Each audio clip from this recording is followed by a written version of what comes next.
instead of being a slave. We could have carried just down the road as 1930, you know, Rastafari rise up within Jamaica and say, even I and I own people or I and I been treated. You know, just to say Rastafari, I say, all right, stop use comb, scissors and razor, that just alone. And, you know, Brethren was even crucified just to wear beard. Beard was illegal, you know, with I and I own people. So a lot of I and I brethren that passed away that even I could be here today. Which maybe I'm the second generation of Rastafari, because there was a brethren them that was before. And even the treatment that I get. The first, your mother, your father, your sister, your brother, your uncle, your auntie, everyone forsake you. Mm. And that is your close family, that is your blood family, where them tell about, say, your name Reynolds, say everybody near Reynolds, say everybody who near Reynolds supposed to treat you good. Them are the first one forsake you. Much less the one who is not a friend of your family, the treatment that I and I get. So I and I have to pay a lot of respect for the brethren that it paved way that I and I could be here today, even to talk on a mic. Much less for people to scream in I and I live worldwide talking, because no one would ever want to hear a Rasta man talk. So I and I have been through the fire. I and I brethren have given up their life as sacrifice for I and I to be here. So we have to be grateful of just these brethren from 1930. So I don't even want to bring it. I'm going to leave that to the rest of people them to say, well, wow, we wasn't human being. We were animal and we were treated as animal. I don't even know if them never cut me up and cook it like how them cook the goat them and the cow them. Maybe them do that too. You know, so give thanks to I and I ancient brethren who have set the way for I and I that I and I could be here. Can someone say Jeffrey Dharma? Jeffrey Dharma, my brother, is a case of some dude out in the Midwest couple decades ago who had some people cut up and inside of a fridge. So we know it to happen. So even in this time. Maybe I and I meat was very sweet.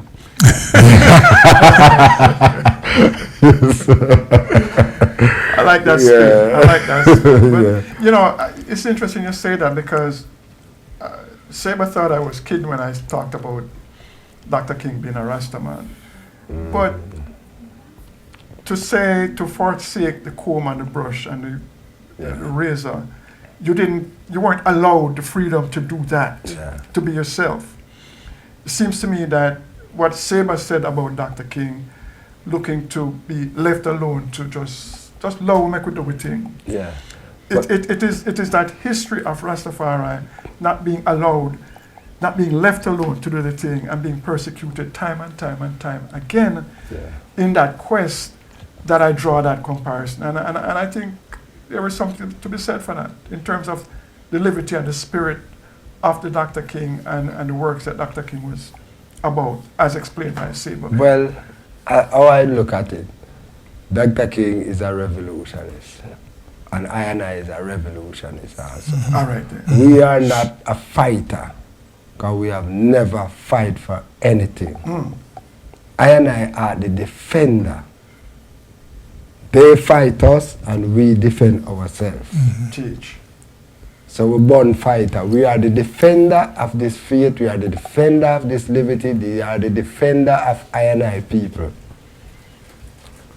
To be Rasta, Rastafari of a livity.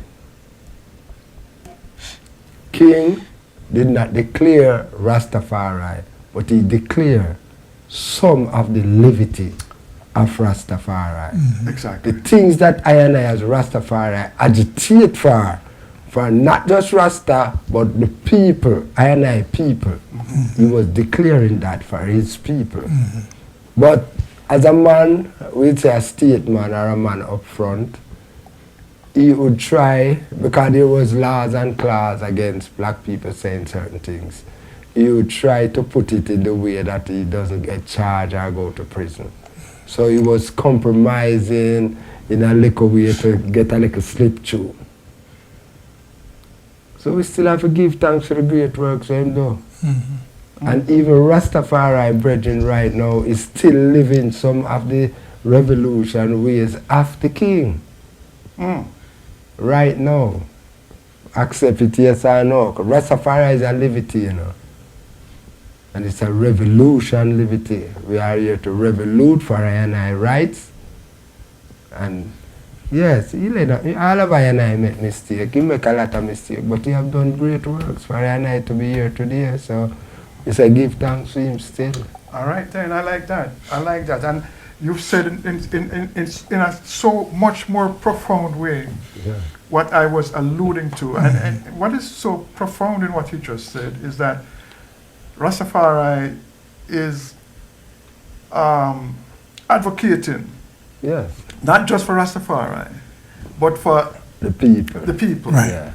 And the thing that Seba talked about, alluding to King's talking about black children and white children, it was that same sense of advocating not just for a limited, but for humanity, that got some people to end up labeling him an Uncle Tom and other kinds of things because he advocated not just for a few, but for humanity itself. Yeah, you know one of the things, the little difference with King and I as Rasta. The mistake that King used, what I would see it as a mistake, is using the word Jesus. I would not use that word Jesus because how I portray Jesus and how them show with Jesus is this white man on the cross with 2 teeth, like him a beg somebody to take him down, you know. Jesus wasn't a revolutionist, so him, you know, him would just make them crucify him. He never defend himself, he just give up himself. Well, that is your story. Well, I with it as an individual, when a man call upon Jesus, he's calling upon the same man, and then slave him under, then bury him under, then bring him, you know, the name Jesus. So that is where we as Rastafari get the fight in Jamaica for. Because we said our God is black. And we look for a black man to give praises to. Because in Jamaica, there's no library in Jamaica that ever have a book about black people or Africa or anything. My father, my grandfather, my uncle is preacher. I've never been to church. Never. Now my mother is a revolutionist against church. Because my father leave her with 7 children. I said, the Lord, call him. I'm going to leave she to suffer with the 7 children. So she said, well, I said, the Lord wicked, you're not going up there, you're going to stay here. And help her to survive. The mistake that I see where black people make, as long as you bow down to this white Christ, you can never free. That is the trick. That is the picture they give us. From I say Jesus in Jamaica, the first thing we look on is a white man. And it's a problem. Can I just share a comment in the chat room? Yes. Miss G, our chairperson, says, I love your mother, Prof. Well, she's an ancestor now and I love her, and believe you me, I miss her every day because she's like a short woman who never have no fear for nobody at all. And she grew 7 9 without a father, and don't get me wrong, I love my father. He's a very nice man, but he never love my father, man. He never beat me yet. But you see, my mother, you get the whip straight because she don't have no time to talk 2 times because the father gone. You know, so when she tell her one thing, she say, you up the next time it's a lick, you know. So he say, you do or you die. I love my father still, you know, because, you know, so my time when we really get out of hand, being Rasta and this and that, you know, we start to lick fire, you know, so we not praise no Jesus. But even though my mother was a woman who did upset because my father gone to church, left she, I still couldn't say nothing bad about Jesus in the house. Because she was ready to run me out and say, here's a blasphemer, come out.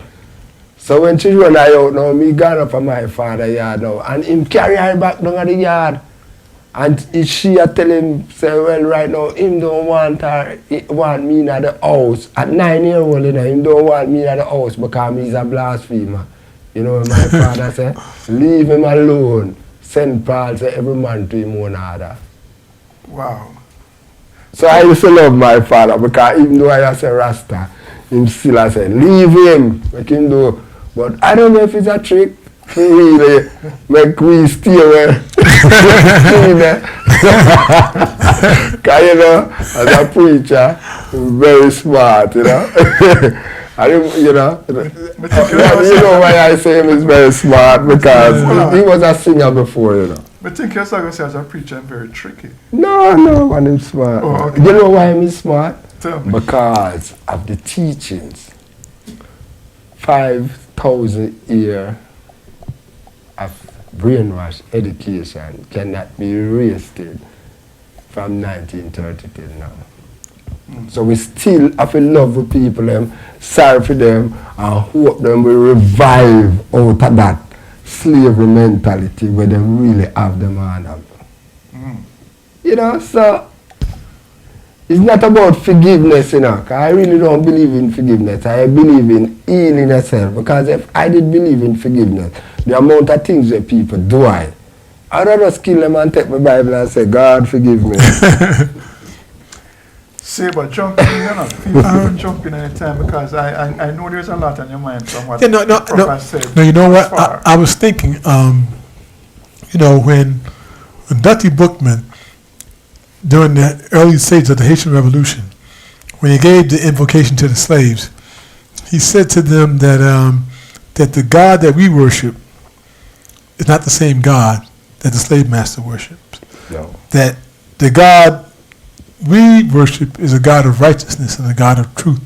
And the God that they worship is a God of, you know, death and destruction. And I was thinking to myself that as he said those words, did he envision God as black? Or did he just have no image and just like God? It just dawned on me as he said that, you know, because I said to myself, what's the advantage of having a black God versus having a white God? It's going to get deep up in here. We are here with our very special guest, Prof-I. And for those of you who are new to the platform, Seba Damani is the author of the book Distorted Truths, The Bastardization of African Cosmology. And we're just getting, this is just a warm-up, folk. We're getting ready to get in deep now, because Prof-I is a what should I say, advocate or an adherence to just an ancient indigenous brethren that does not read the history of I and I people, but born with the history. So I can write it, so I don't have to read it, because I live it. Break that down for us. Alright, you don't have to read any book to know about the history of yourself. Just these simple little words to know the ancient indigenous way of I and I livity. Simple little words. Listen them. Before comb, scissors, razor, pot, spoon, fork, modernization, their so-called education, it is I. Before there were any borders, boundary, or line, or house, or any form of jealousy or bad mind, that there was a mango tree or apple tree, you can pick the apple, you don't have any house to go put it in. If you're jealous, you pick the most of the apple then. There was no jealousy, it was just love. People did not know what it is about war. So I lived that livity. And from that is where my education come from. Living that livity in this world. So I am in the world but not of this world. So we are anciently living in this modern world We don't walk like them, we don't talk like them, we don't look like them, we don't live like them. But yet still we learn to accept all these new things, but still keep our anciency within that secret order of I and I livity. Seba, you're nodding, you're saying, Well, I'm listening, and then I saw a comment of Ross Osejafo, and he pointed out something. He said that, well, Bookman was a Yoruba, so yes, his God was black. And, you know, it's funny because I have this book at home called, I think, The Ways of the Yoruba. That's not the name of it. Anyway, it's written by a white guy who is a Yoruba, he's a Babalawo, you know, and he's, I guess, knowledgeable. Anyway, there's a very prominent African Yoruba, who writes the preface in the book, right? And in the book, he says that Obatala, one of the top deities among the Yoruba, that he's called the white god. And so the black guy, the black Yoruba guy, was saying that Obatala, the Yoruba god, is white. And he's saying this inside of a book written by a white man. And as I read that in the book, I was like, oh, this is just so bogus. You know, why are you taking this notion of white being associated with purity and light and now putting it on this particular race who has shown none of that in their dealings with us and the world? But so my point is just that even though you and I know and believe that, yes, that when African people were unto ourselves, we only naturally saw the world through our own eyes. So without even saying that God was black, we just assumed it as such. We took it as such, that he looked like us. But there's a book where this top Yoruba Babalawo has the nerve to say that the Yoruba top god was white. So, and this guy would be considered an authority figure. But for me, he's just saying that because he wants to ingratiate himself, have access to maybe money and whatever else comes with associating with this white man. But yes, God is my God looks like me, at least the Creator. I would say I'm not a jacket. Yeah. And I really want to touch a little thing. You would say you're... I'm not a jacket. You know what a jacket is? Do you know what a jacket is? Well, no, go ahead. I don't know. I was going to say something that you wear, but you know, something that's not. All right. Your father is not your father, because you don't look like him. Okay. That's a jacket. All right. Yeah. Your mother give you to the wrong father. All right. This is something I'd like to share. Where I don't read things. I live things and I incite things. Every man that write a book, write of his experience, his livity, you know. All right. They said this world was created and Adam and Eve was the two first person. That's where they start their history. And even some of my Rasta brethren would say, God created the earth, Haile Selassie created the earth, Jesus created the earth, the heavens and the this. To me, that's illusion. I went talk as Rasta. I not going to talk on the Jesus and the God people behalf. I going to talk on Rasta behalf. Haile Selassie did not create the earth and the heaven and the trees and the birds and the beasts. No. Are you saying that there is agreement in Rasta on what you're saying, or a lot of Rasta, I never hear them talk on this, but I'm going to talk on it now. Okay, because I'm just because enough of the Rasta them feel that the Bible them read out and the image what them give, which is the same slave master give, which was written 2016 years ago, where them only get, when the first set of white people is 500 years since they've been in Africa to give them a history to tell them about for them God. Right? And they teach us that God created. Yeah, pull my quote, you know. Come I gotta tell me, on. say you don't read you know too much things we don't read. Where are you? Listen, you see, my Empress, Sister Marlene, she buy every book in the world, and every time I take them up and start to read them, I put them down because I said, I am a book which is to come out. And if every time I read people book, I start to think what them think. So I don't get no time to think about my book. We're not gonna write your book. Book of life. Well, I really want to put a clarity on this one. Go through. Because I don't, because you know, because a lot of one never. All right. Come true.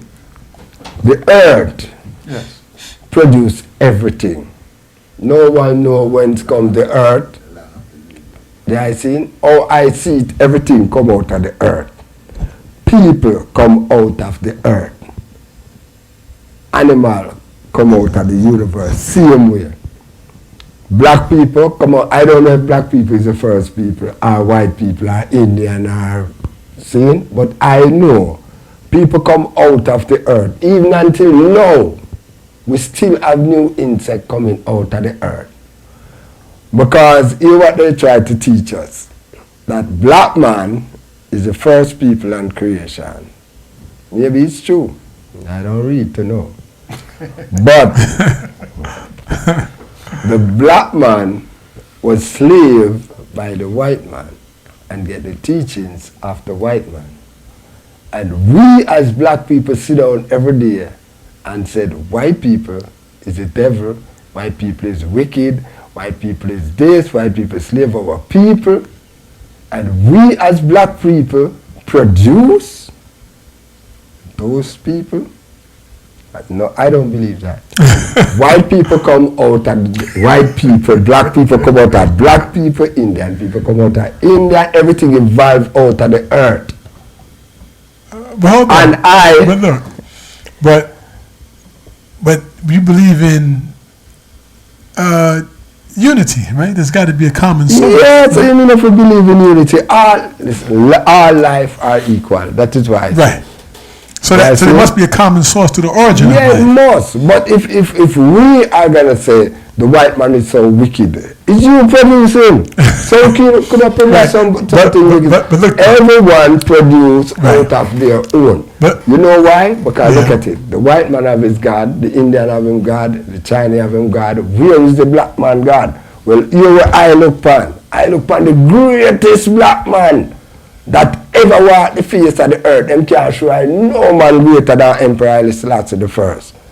With 72 nations, bow down and crown him king of kings. And the white man see himself equal to him. I see him equal to them. No other man. So I give praises Right. to the greatest black man that walked the face of the earth. Because I need that greatness. That's why I give praises to Emperor Haile Selassie as the Almighty. Right, None before, none after, and none yet to come. Because to how I see people I live, who will come greater than Emperor Haile Selassie now. Now let's back up now. Okay, so a lot of times, if we're not there in the beginning, and we don't know, we try to look at something around us now to draw some kind of analogy to get some kind of understanding. Yeah. So most of the time when people talk about white people coming from us, right? Yeah. He didn't come from us directly. We usually say he came from us either through one or three ways. And all of them, at least two of them, are diseased. So one is through albinism, the albino, Yeah, which is a genetic disorder. Yeah. And the other is vitiligo, which is another genetic disorder. And then that combined with just environmental factors, we believe ultimately that's what produces, what they call racialization. So he comes from us, but he's like, he's got Well, his you history can, you can say what you read, okay? I'm not. But I see albinos. Right, yeah, But I see albinos. Yellow man in Jamaica is albino, and it's natty. And they got blonde hair. But it's natty. Right, It's not straight. But it's blonde. No, listen. But it's blonde. He's got blue eyes.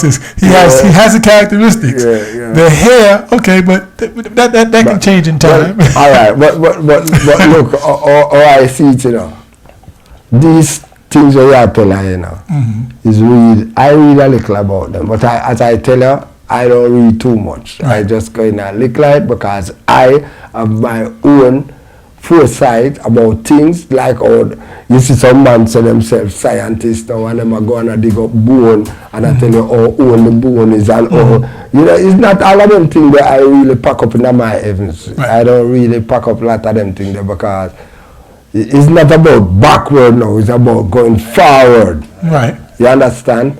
And it's not about forgiving, it's about healing.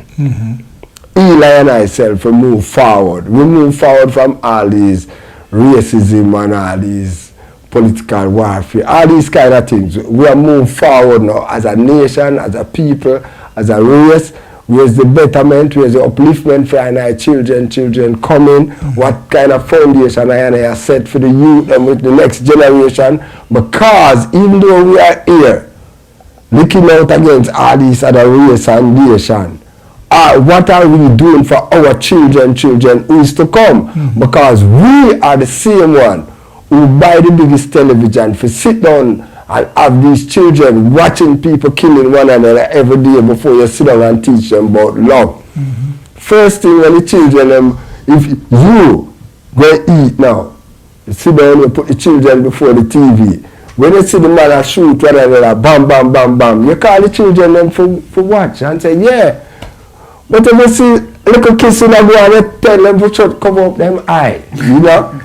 So right away, the mentality and the teachings that you them get is to shoot each other. Who build all these things? We must remember that the system was designed to keep our people in darkness. We are here right now, but what are we setting for the children? How are we going to save the world? How are we going to save the children? We see the children, them are bleach. Every woman now have a one long wig. You know, they don't want no soul here now go on again. You know, you're long with some plastic and, you know, eyeshadow. You know, it's not just bleaching, you know. The dressing, nobody want to dress like black people anymore. But yet still every day you get up and cuss the white man. You want to look like him, you eat him food, you live in our country, you do everything. What are you doing for yourself? That is it. We have right now we have to talk about solution as a people, as a race, as a nation. Because first thing I say, they use church to divide us. Anglican, Baptist, Pentecost, Proselytizing, this all different kind of churches. Now they try to bring the same thing in Rastafari. Bobo, 12 tribes, Nyabinghi, RCO, Judah, Coptic. I was going to ask you about that. So, yeah, you know. So all these things. Okay, so now let me ask you. So if African people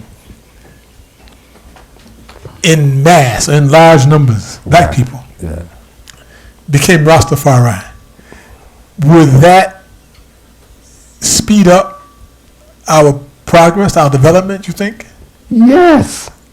You know why? Not because I was a Rasta, you know, but because Rastafari stand for Africa, Rastafari stand for Ancientcy, Rastafari stand for black people evolve to another, okay, right? Which is the same thing, right, that black people is, but the only thing they still have the white Christ, which is the white Christ that slaved them. Let me ask you. Let me tell you why I ask you that. Because is there unity and oneness among Rastafari that allows them to move with unity and strength? Rastafari, yes, but we must remember that no matter what black people do, or no matter what organization they set up, there is a system that designed while we are here trying to uniform ourselves and spending millions of dollars to keep us apart. They designed the system, they set the system for us to fight against each other. Sometimes we have to be we have to sorry for the brethren them. Because they have been distracted. But if the people want us to fight, keep us hungry. If they want to fight, give us gun. So they are at the top. And we know that.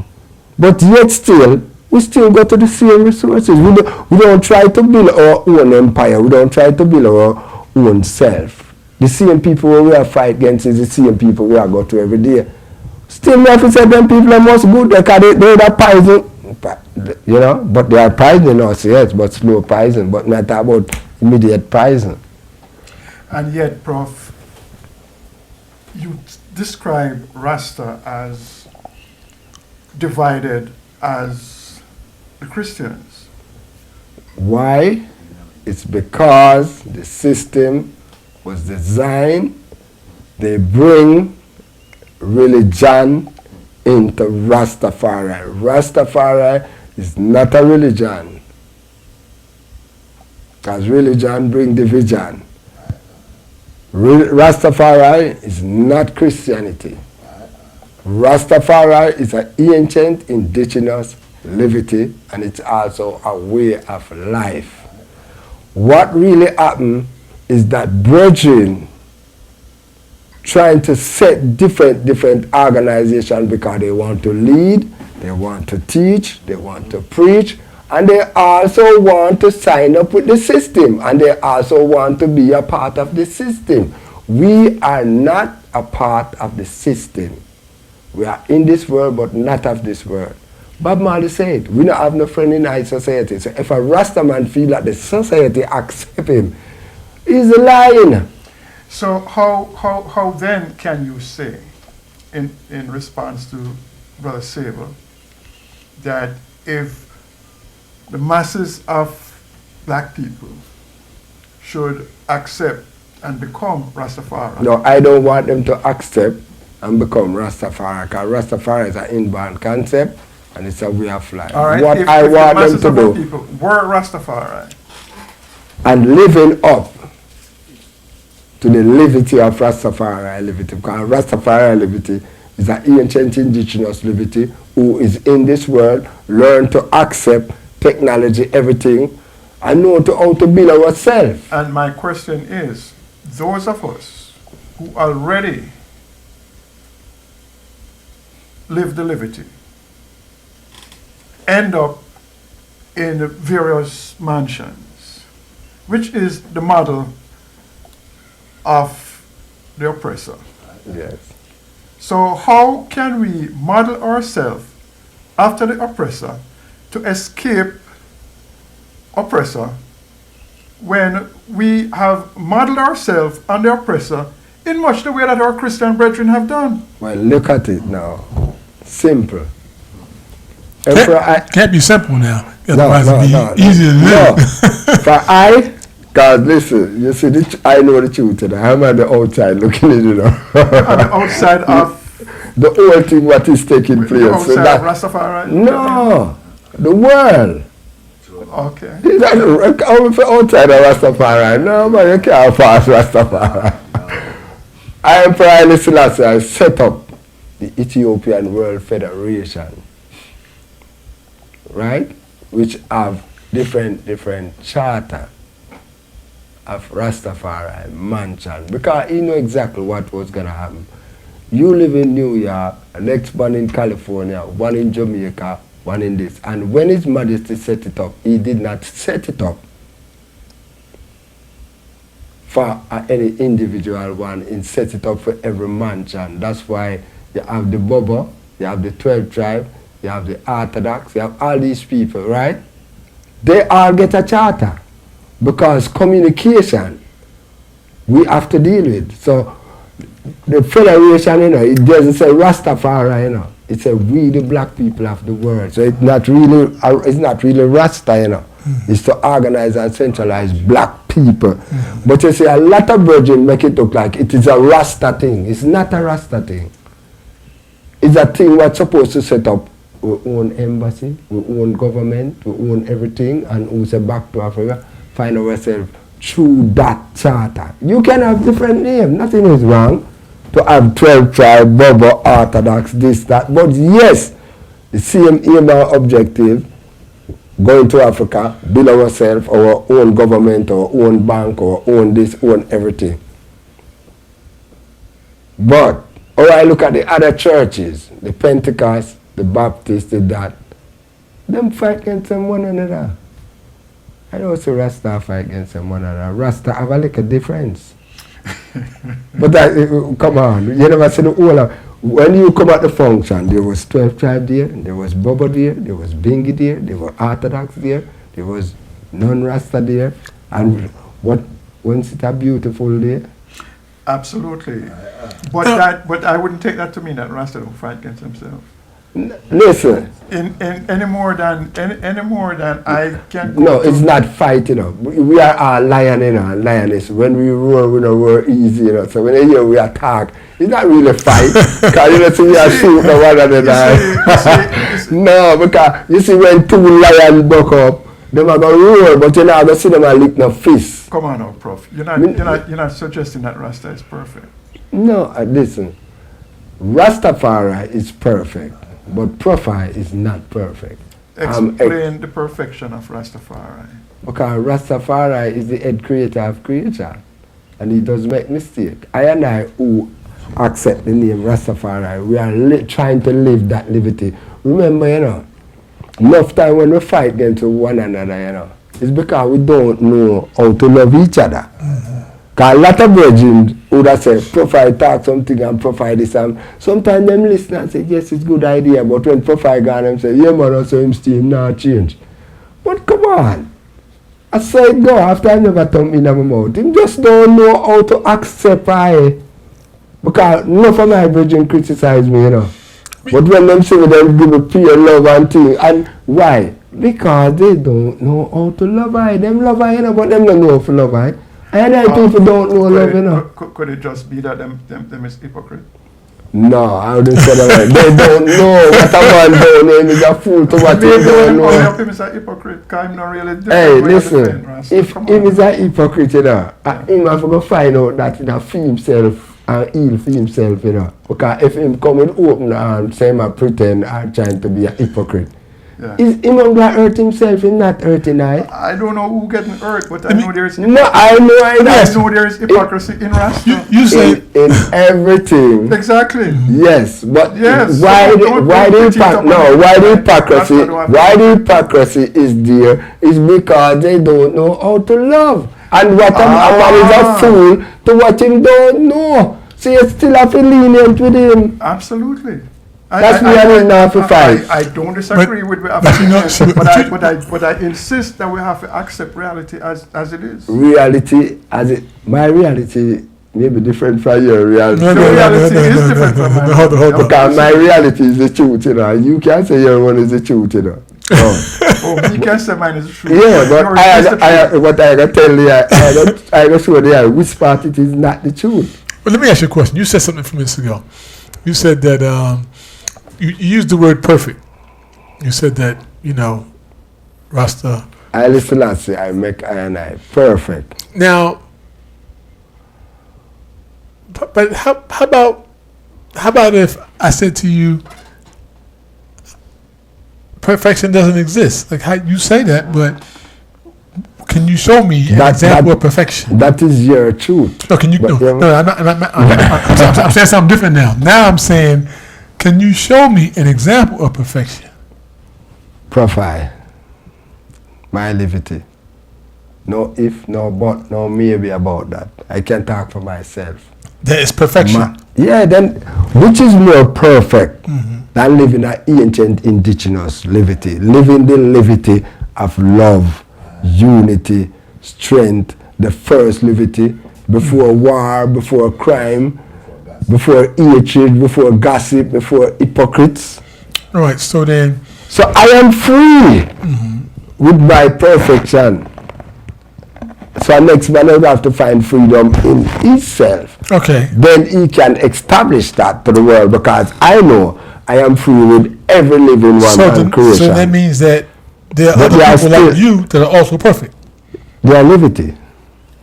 They are livity. They are livity. So let me ask you a question. But within that livity, remember there are obstacles in our way, Yeah. Where we have to still defend ourselves, Okay, so hold on. I remember we are a defender, Let's see. So what benefits or rewards, like for example, I'm trying to get this right now. So See, my understanding from what I look at out into the world, I see that everything has that it has the seed of its own destruction. That everything has that built-in, like you ever see how the Chinese have a symbol, the yin yang symbol, and in the inside of the symbol they have a little bit of the opposite inside of it, so that if and that's a law of nature, that the whole will have the seed of the part, or I'll say it like this, that good is going to have a little bit of bad in it. Well, let me say something to you. And if that's If that's true, then I'm saying that either argues against perfection, or that perfection is the good with the bad. Well, all right. If that's what you're saying, I understand that. No. Do you believe in spirituality? Yes. Okay. The spiritual power of righteousness and upfulness is perfect. But the flesh that carries that spirit can make mistake. Right, but you know what you just did though? You just separated spirit from flesh. Yeah. My understanding. I don't separate it, you know, because there is no spirit without the flesh. You know, right. Okay, so they're part of the same reality.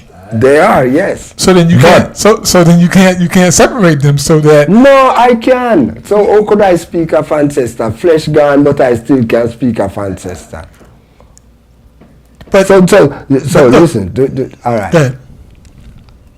My father or my grandfather, my father, my children, and I have children coming, and my children would come and be just like my grandfather, right? Be just like him.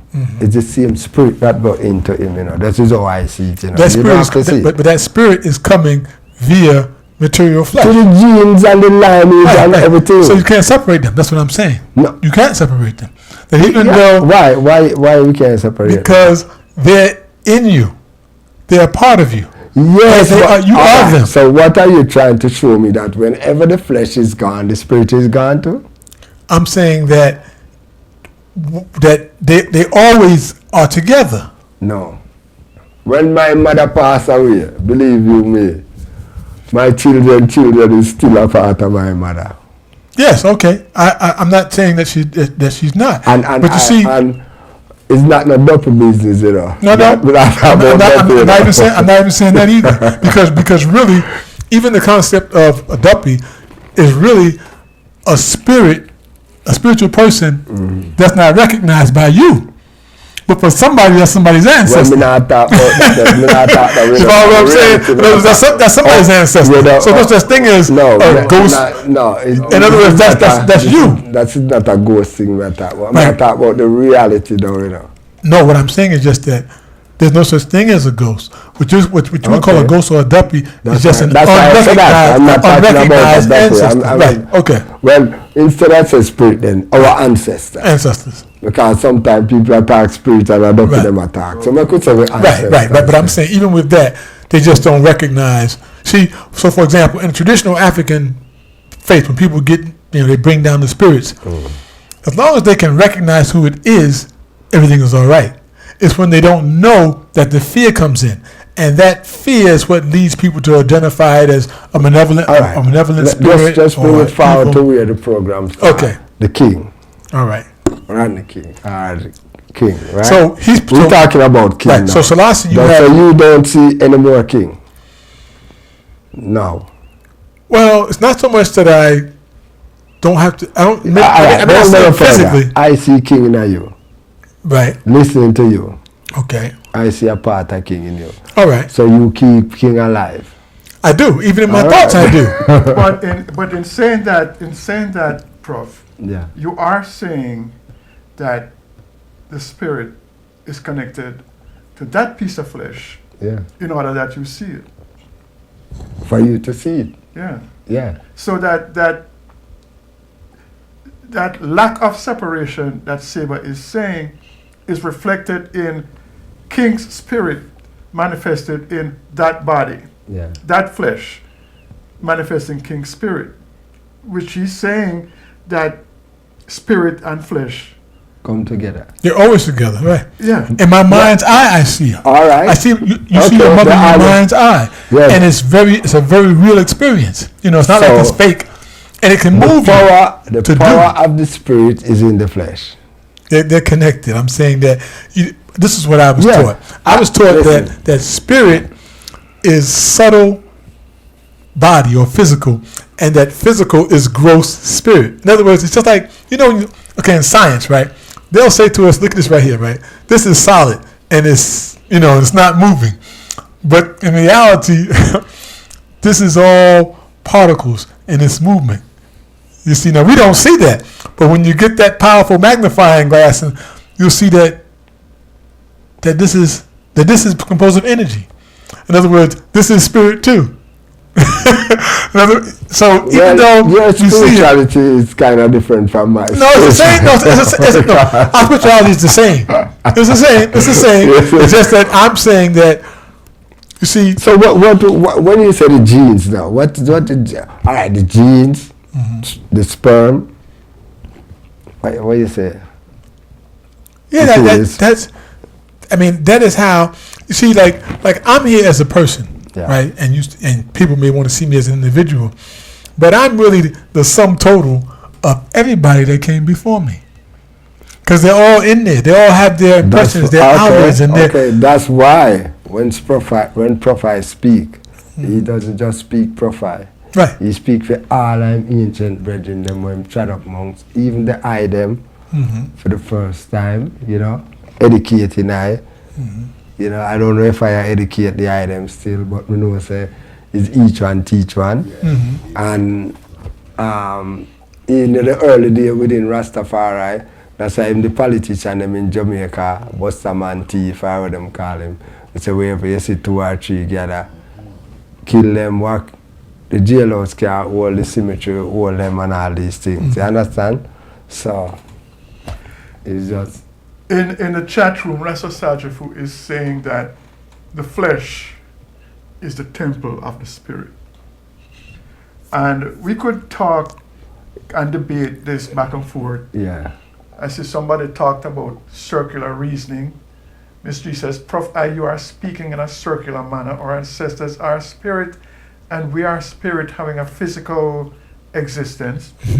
And we could debate Yes, all this. I accept that we are, you know, that's why I have reason of our ancient ancestors. I said we, you know. The issue, though, is we, our people, African people, Yeah. are in a bad way. Bad way. We're in a bad way. In this world, we're in a bad Right way. now, we're in a bad way. And So, we need to do something about it. yeah, all right, let's talk on solution then. Since we are in a bad way, and we are so bright and so educated and know what to do, what is the solution for I people? Well, I think you alluded to the fact that we've been bamboozled, if you will, Yeah. by white supremacy. They done a number on us. To the extent that we have within Rastafari ones who will say, greetings in the name of our Lord and Savior, Jesus Christ. Putting Jesus Christ first. I Selassie. To get to Yes. the emperor. Yes. That is a demonstration of, for me, the confusion. See, because Christianity is about celebrating Christ. Rastafari is about what? I Selassie the first. So how Jesus Christ mix up in that? And Jesus, To lead us where Jesus, away from where Jesus we are. Where Jesus come from, snowfall, you know. And where Jesus history start, them says, what, 2016 years, you know, and remember the same people that slave us is the same people that give us God. If we were slave by the Hindu, or if we did slave by the Chinese, or whosoever we were slave by, that is the God we are going to get. So the man that slave us give us his God.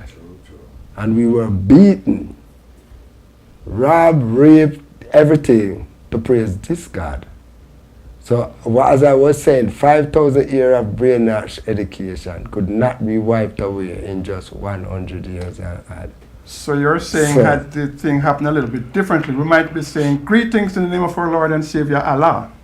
Yeah. Who in this day reveal himself. Yeah. Or greetings in the name of our Lord and Savior but Buddha. You know, I don't go through none of them something there for you as a Rasta man treading up. Yeah. I is a highly Selassie man. Straight. And I am not here to tell the people say you must praise Haile Selassie and Haile Selassie is the right God and Haile Selassie is it, you know. See, because I get a spiritual connection with my father. I never did really get it to read and write. I see myself coming from the genes, I see myself coming from the lineage, you know. And I see Haile Selassie reveal himself in flesh and I give praises to Haile Selassie, which is the greatest man I see walk on the face of the earth. So I the Haile Selassie man, I never go around the corner or go through what the slave master give us. But suppose that is the avenue you can take to come, because remember, you know, when coming into Rastafari, some man come, he used to eat like a chicken, and then might eat like a fish, him leg of the chicken, him gone like a fish, him leg of the fish, him gone to. You know, sometimes, as I said, you know, you give them time for grow. Because it's the brainwash education that them get, you know. You understand? But see, but Prof, this is why I say what I say. I say it not to say that the ones who say that is right are wrong. No. I say it to say, let us accept that within Rastafari is humanity. And within humanity is frailty. Yes. And so there is no perfection within Rastafari or within Christianity or within any livity. Human beings or there is no perfection. When I say perfection, I don't want you to get that wrong, you know. The truth is perfect, but the man in the flesh, like I say. But the flesh no, listen, hold on. No, I say. The truth is perfect, but man is not perfect. I am trying to live the truth because I want to be perfect. That's why I work so hard. That's why I am working so hard. Prof-I is not perfect, but I am working towards perfection. I'm working towards the betterment. But if you're people. But because you're human, you'll never reach it. You can't attain it. Listen, it depends on what you call human. Because maybe you don't know how I see myself. Because maybe I'm a walking vegetable. Maybe I'm not a human. No, so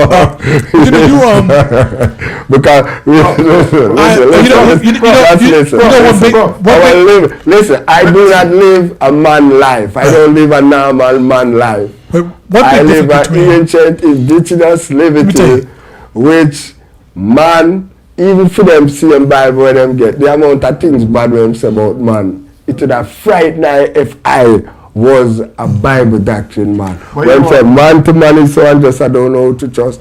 Who is man that I should be mindful of? All things on earth pleases them except man.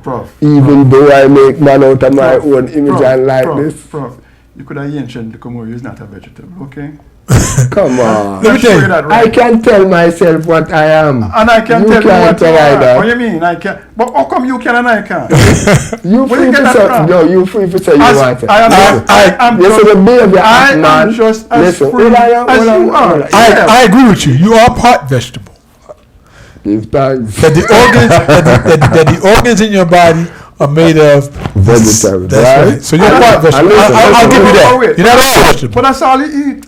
Alright, for over 40 years I don't eat no cooked food. I don't drink, I don't smoke, I don't eat No cook food, I don't play no games, I don't, you know. But you know, That's why I live this liberty. one you thing know? about Rastafari that, so for example, you can see certain parallels between, you know, Rastafari's faith and the Old Testament and the New Testament.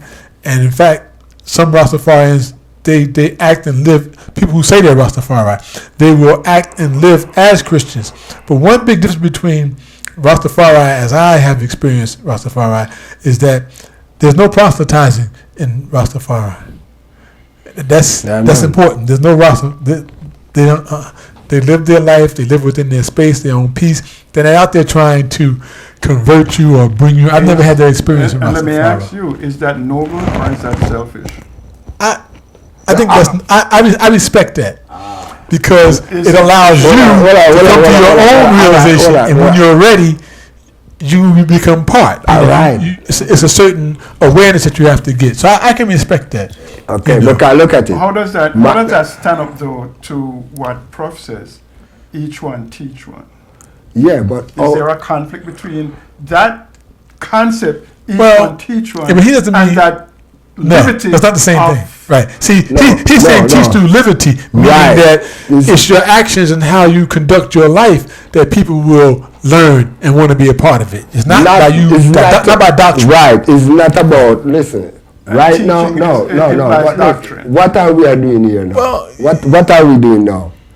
Are we Reasoning. and educating each other and teaching Yeah. each other. That's the way the Rastaman teaching come. It's not like a man go up there. Oh, I see it. All right, that's there's a quite lot. different Hold from what on. Seba just described. No. But listen, all of us cannot do things different, but we still have to come to that one clarity. Because all of us are different. All of us live different liberty, different persecution, different tribulation, different way of life. So we have to just try to come on one common ground. That's all we are trying to do here right now. Did I see it? Mm-hmm. So when we look at how the brethren just explained, Rasta is portraying the Christian way of livity into Rastafari, which Rasta is not a Christian. Rasta is an ancient, indigenous way of life. It's a livity, and it's also, how do I say, a vital, ancient, indigenous liberty. What happened is that Rasta brethren now turn to the Bible, which the Christian read it, the Muslim read it, everyone read it, looking for God inside of it. And who it was written by, where the history come from, these people, if you listen to the Rasta and the Muslim, the whole of them reason the same way I look for God in the Bible. I don't look for God in no Bible. Because it was written by some man who is the same man that slave our people, the same man that kill our people, the same man that give us the book, and the same. So you can find any book, you can find truth that writes in it. There's a lot of truth in the Bible, any book, but there's a lot of lie inside of it. To me, it was written to keep our people in darkness, to take the chain off our foot, but to chain our mind. Mr. Mama, every Sunday God want the function. And we have to carry Mama at church. Mama would have bad way up, and we have to give her money for offering to see him. You just can't change our people from that. It's the slavery where them go through and the teachings where them get. So it's very hard to take our people out of that. Because the first thing, if you ever say anything, if you even say to her, a little old lady like Mama, no, oh, God is a black man. Mama, lick fire upon your heart. Let me ask you. Just to say that, you know. So if you, Well, check the chat room has a lot of stuff what's to being talk said about. in the chat room. In Yeah. the chat room, Miss G says, Prof-I have had Rastaman bonfire on me because I chant up and heal up the ancestors. Well, what's her name? Miss G. Because it's not everyone that say Rastafari really know the true history of Rastafari, where they are coming from. A lot of brethren come in the trad, but them don't know like Shadrach, Meshach and Abednego. Them don't know what, them don't know all these brethren that go through some serious things for I and I to be here today. So what do we call those brethren who sacrifice them life for I and I? What would we call them? Ain't they our ancestors? Ain't they are the people that set the trend for I and I to be here today? You see, because you know what happens, right? These brethren, police would have beat them for come just for walk out on the road. Them parents, everyone, but them still hold on to Rastafari. And all when them a beat them and a kill them still say Rastafari. Okay. That we. It's not, we born with it, you know, but they are the one who send it out to I and I. Okay, let me say, this is what's happening. happening. A Rasta man can say him born ancestor. Right. The first one who have to born is his mother and his father, you know. This is what's happening. You see, try to be here. See, you're making it clear. Or you're saying that you have Rastafari that live according to the ancient tradition. Yes. But what Carlyle has been saying, and what I have seen, is that you also have Rastafari that see themselves as Christians, yes. or they're so mixed in with yes. them. And so what Miss G is saying is just that those Rastafari that give her a hard time because she talks about the ancestors are those ones that align with Christianity, because Christianity and Islam, they don't want to have anything to do with the ancestors. They feel like that's worshiping. You know, no, we are not worshiping them. We are giving thanks to them to make this great sacrifice that we could be here today. Right. That you see, all right. I is the one who have tried 50 odd years now, and to be Rasta 50 odd years ago, give thanks that I am alive here today. I go to almost every jail in Jamaica for say Rastafari. I still have bump in my chest when police kick me in my chest. For 3 years, me I spit blood. These are things that happen to me. I drive from bus and them stop the bus and the bus full of ganja. And everybody come out and them say, ooh, for ganja, and nobody accept it. And them say, any Rasta man in there, and them say, yes, and it's me going to jail and it's not my herb. You understand? So we are brethren who go through worse than that. So what we are going to do now? Alright, when these brethren pass off, I make for them transcend to where them, I don't know, because no man ever dead and come back until I. But I seen the works that these brethren go through for I and I to be here. What are we going to call them? What we ever talk about? Where we come? Remember we are talking about where we're coming from, you know. That is how I start the program, you know. See, here's the problem. Here's the problem. You would have, I believe, that Rasta means that you're not doctrinaire, as Seba said. You just live the livity, and that's how you be Rasta. Miss G's experience is Rasta, through their doctrinaire practices, bonfire upon her for talk about ancestor. So, what is Rasta? But becomes a question. You see, enough of the fire with them are burn, and some like a lighter fire, you know. It no matter. Who feels it knows it. No, but you have no. Who all feels all it I knows want to it. tell her, say. Who just feels all it I want to tell. knows No, it. I You can't say agree. it's I agree. light of I fire. agree. But no, I got to listen. Fire them was supposed No, to tell him but I to going to tell you. breeze. Listen this is why I got talk, you know. I never thought that for no radio. I'm in the Irish FM almost every time, you know. No, this one is special.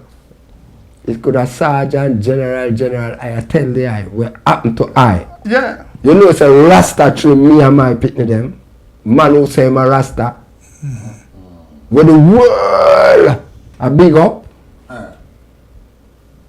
And then I asked and try to kill my children them. 7 and 8 year old were born ital. I never thought these things, you know. I know. Never thought these things. I read man with locks. Lock me up in a house, trim me, say me a white boy, like Bob Marley. And them are Jesse Black, and me for bow down and pray, give praise to them, because them are Jesse Black and me a white man pickney. Man trim me and my pickney them, and for kill I. Who say I'm a Rasta? And so I ask a question. Have we fallen short of the glory of Rasta? Them fall short. I know I no fall short. But you're not, we're talking about we, but we, not you, we. No. But if it's even one stand up for the righteousness, you know, 'cause 1 million brainwash education people, you know, can't overcome the one who is, You know, of the truth, you know. you know something? I'm a retired school teacher, so I taught school, right? Yeah. And when I first started teaching, we used to say that if I can just reach one of these children, if I can just save one, I've done my job. But you know something though?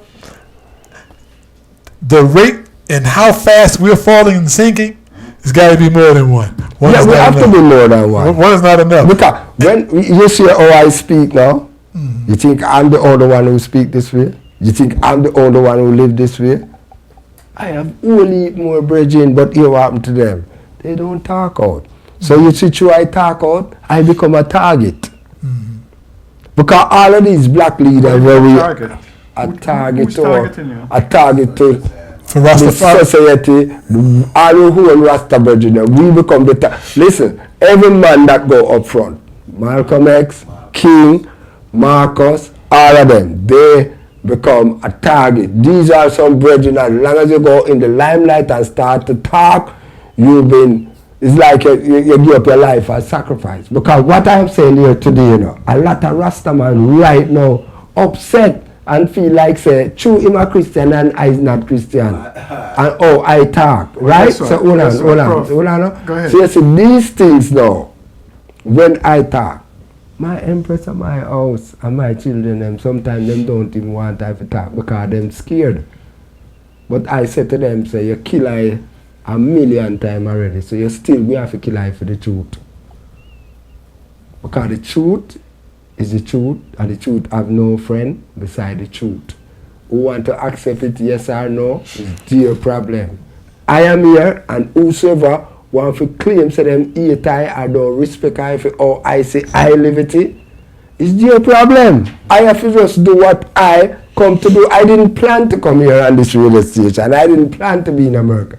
I didn't plan to do no Nyabinghi album. All of these things just happen. But see, I think that a part of the truth that we have to really deal with is the truth about our condition. Because until we deal with the truth of our condition, we're not going to improve it. And we have to be honest about our condition. You think we are dishonest about it? We are not dishonest. We know. We just need to set it straight. Because I look at the bird. You know at the chanting what I said? I don't come here in Bobo name, Bingi name, 12 tribe, Orthodox RC Federation. I come here in the name of love. And a Bobo brethren come over to I and say, Prof-I, the fire the way you burn, you know, the heart, you know. But I love it. Because it's true. Love was a fire. Huh? Love yes, was because, a fire. Yeah, because look, you see fire, and one purpose it come for, you know. It's either you burn out or you purify. So don't fear of the fire. Because I've been burned so many times. But I still, all the burn, I them only purify I more. I don't burn out. Let me say this, that I applaud you for your stance in terms of holding fast to your overstanding of a livity and your pursuit of a livity that you overstand to be correct. I raise questions though about Rastafari and the notion that you don't proselytize. You don't seek to accept through osmosis, through observation, through others observing, to overcome and strike down, if you will, in defense, the forces that are allied against I and I. what would be so wrong with taking a proactive stance to defend I against the forces that seek to destroy through mental slavery, through brainwashing, through waving trinkets in front of us, and all the other things that are brought forward to bear to keep us in this place of subjugation and inferiority. So much so that within our mindset, we embrace inferiority as our place in the universe. Shouldn't Rastafari then, having the overstanding of a higher being, seek to bring along others to that higher place? It's not simply by living that livity, but also by pursuing the spread, if you will, of that livity. That's what we are doing now. That's why we are using the media. You don't think that what we are doing now, we are spreading the message. There are many different ways of doing things, because remember, even though I am an ancient indigenous brethren that live certain, I learned to accept the computer, all these things. We have to use these things as our advantage to go out there and spread the message amongst I and I people. I look at it and say, I have my children them, right? I try to send them to the best school in Babylon, because I know the teaching that they are giving them is not the teaching of I. But to I, the only way we can control our people from all these things that they jingle in front of them and this and that, we have to take all these things, have them in control of ourselves. Because the people, I hear them talking about them going to church and praising God and this and that. No, it's no God, it's material things. So my concept, no one have to see it like I. But my experience, treading up, walking barefoot, short pants, no car, this and that, I wake up, owning property, just like that, car, this, before I was dirty Rasta, before I didn't accept it by no one, before no one wanted to see me. But tomorrow morning I wake up with a big house and property and cars and money. I am no more dirty Rasta. I become Mr. Reynolds. I never even know that people know my name. Because them going to know me as dirty Rasta boy, lice-head Rasta boy, stinky Rasta boy. So, what Rasta have to do? The same thing that Babylon is jingling in front of our children. We must have it to show them that this, which is jingling in front of you, doesn't mean nothing. You see the poorness and the povertiness and the hungriness that black people have been through, we must evolve out of that. Because all they are using to keep down I and I people is material things. So the poorer they keep them, the more they embedded themselves into mental slavery. Explain when you say evolve out of that.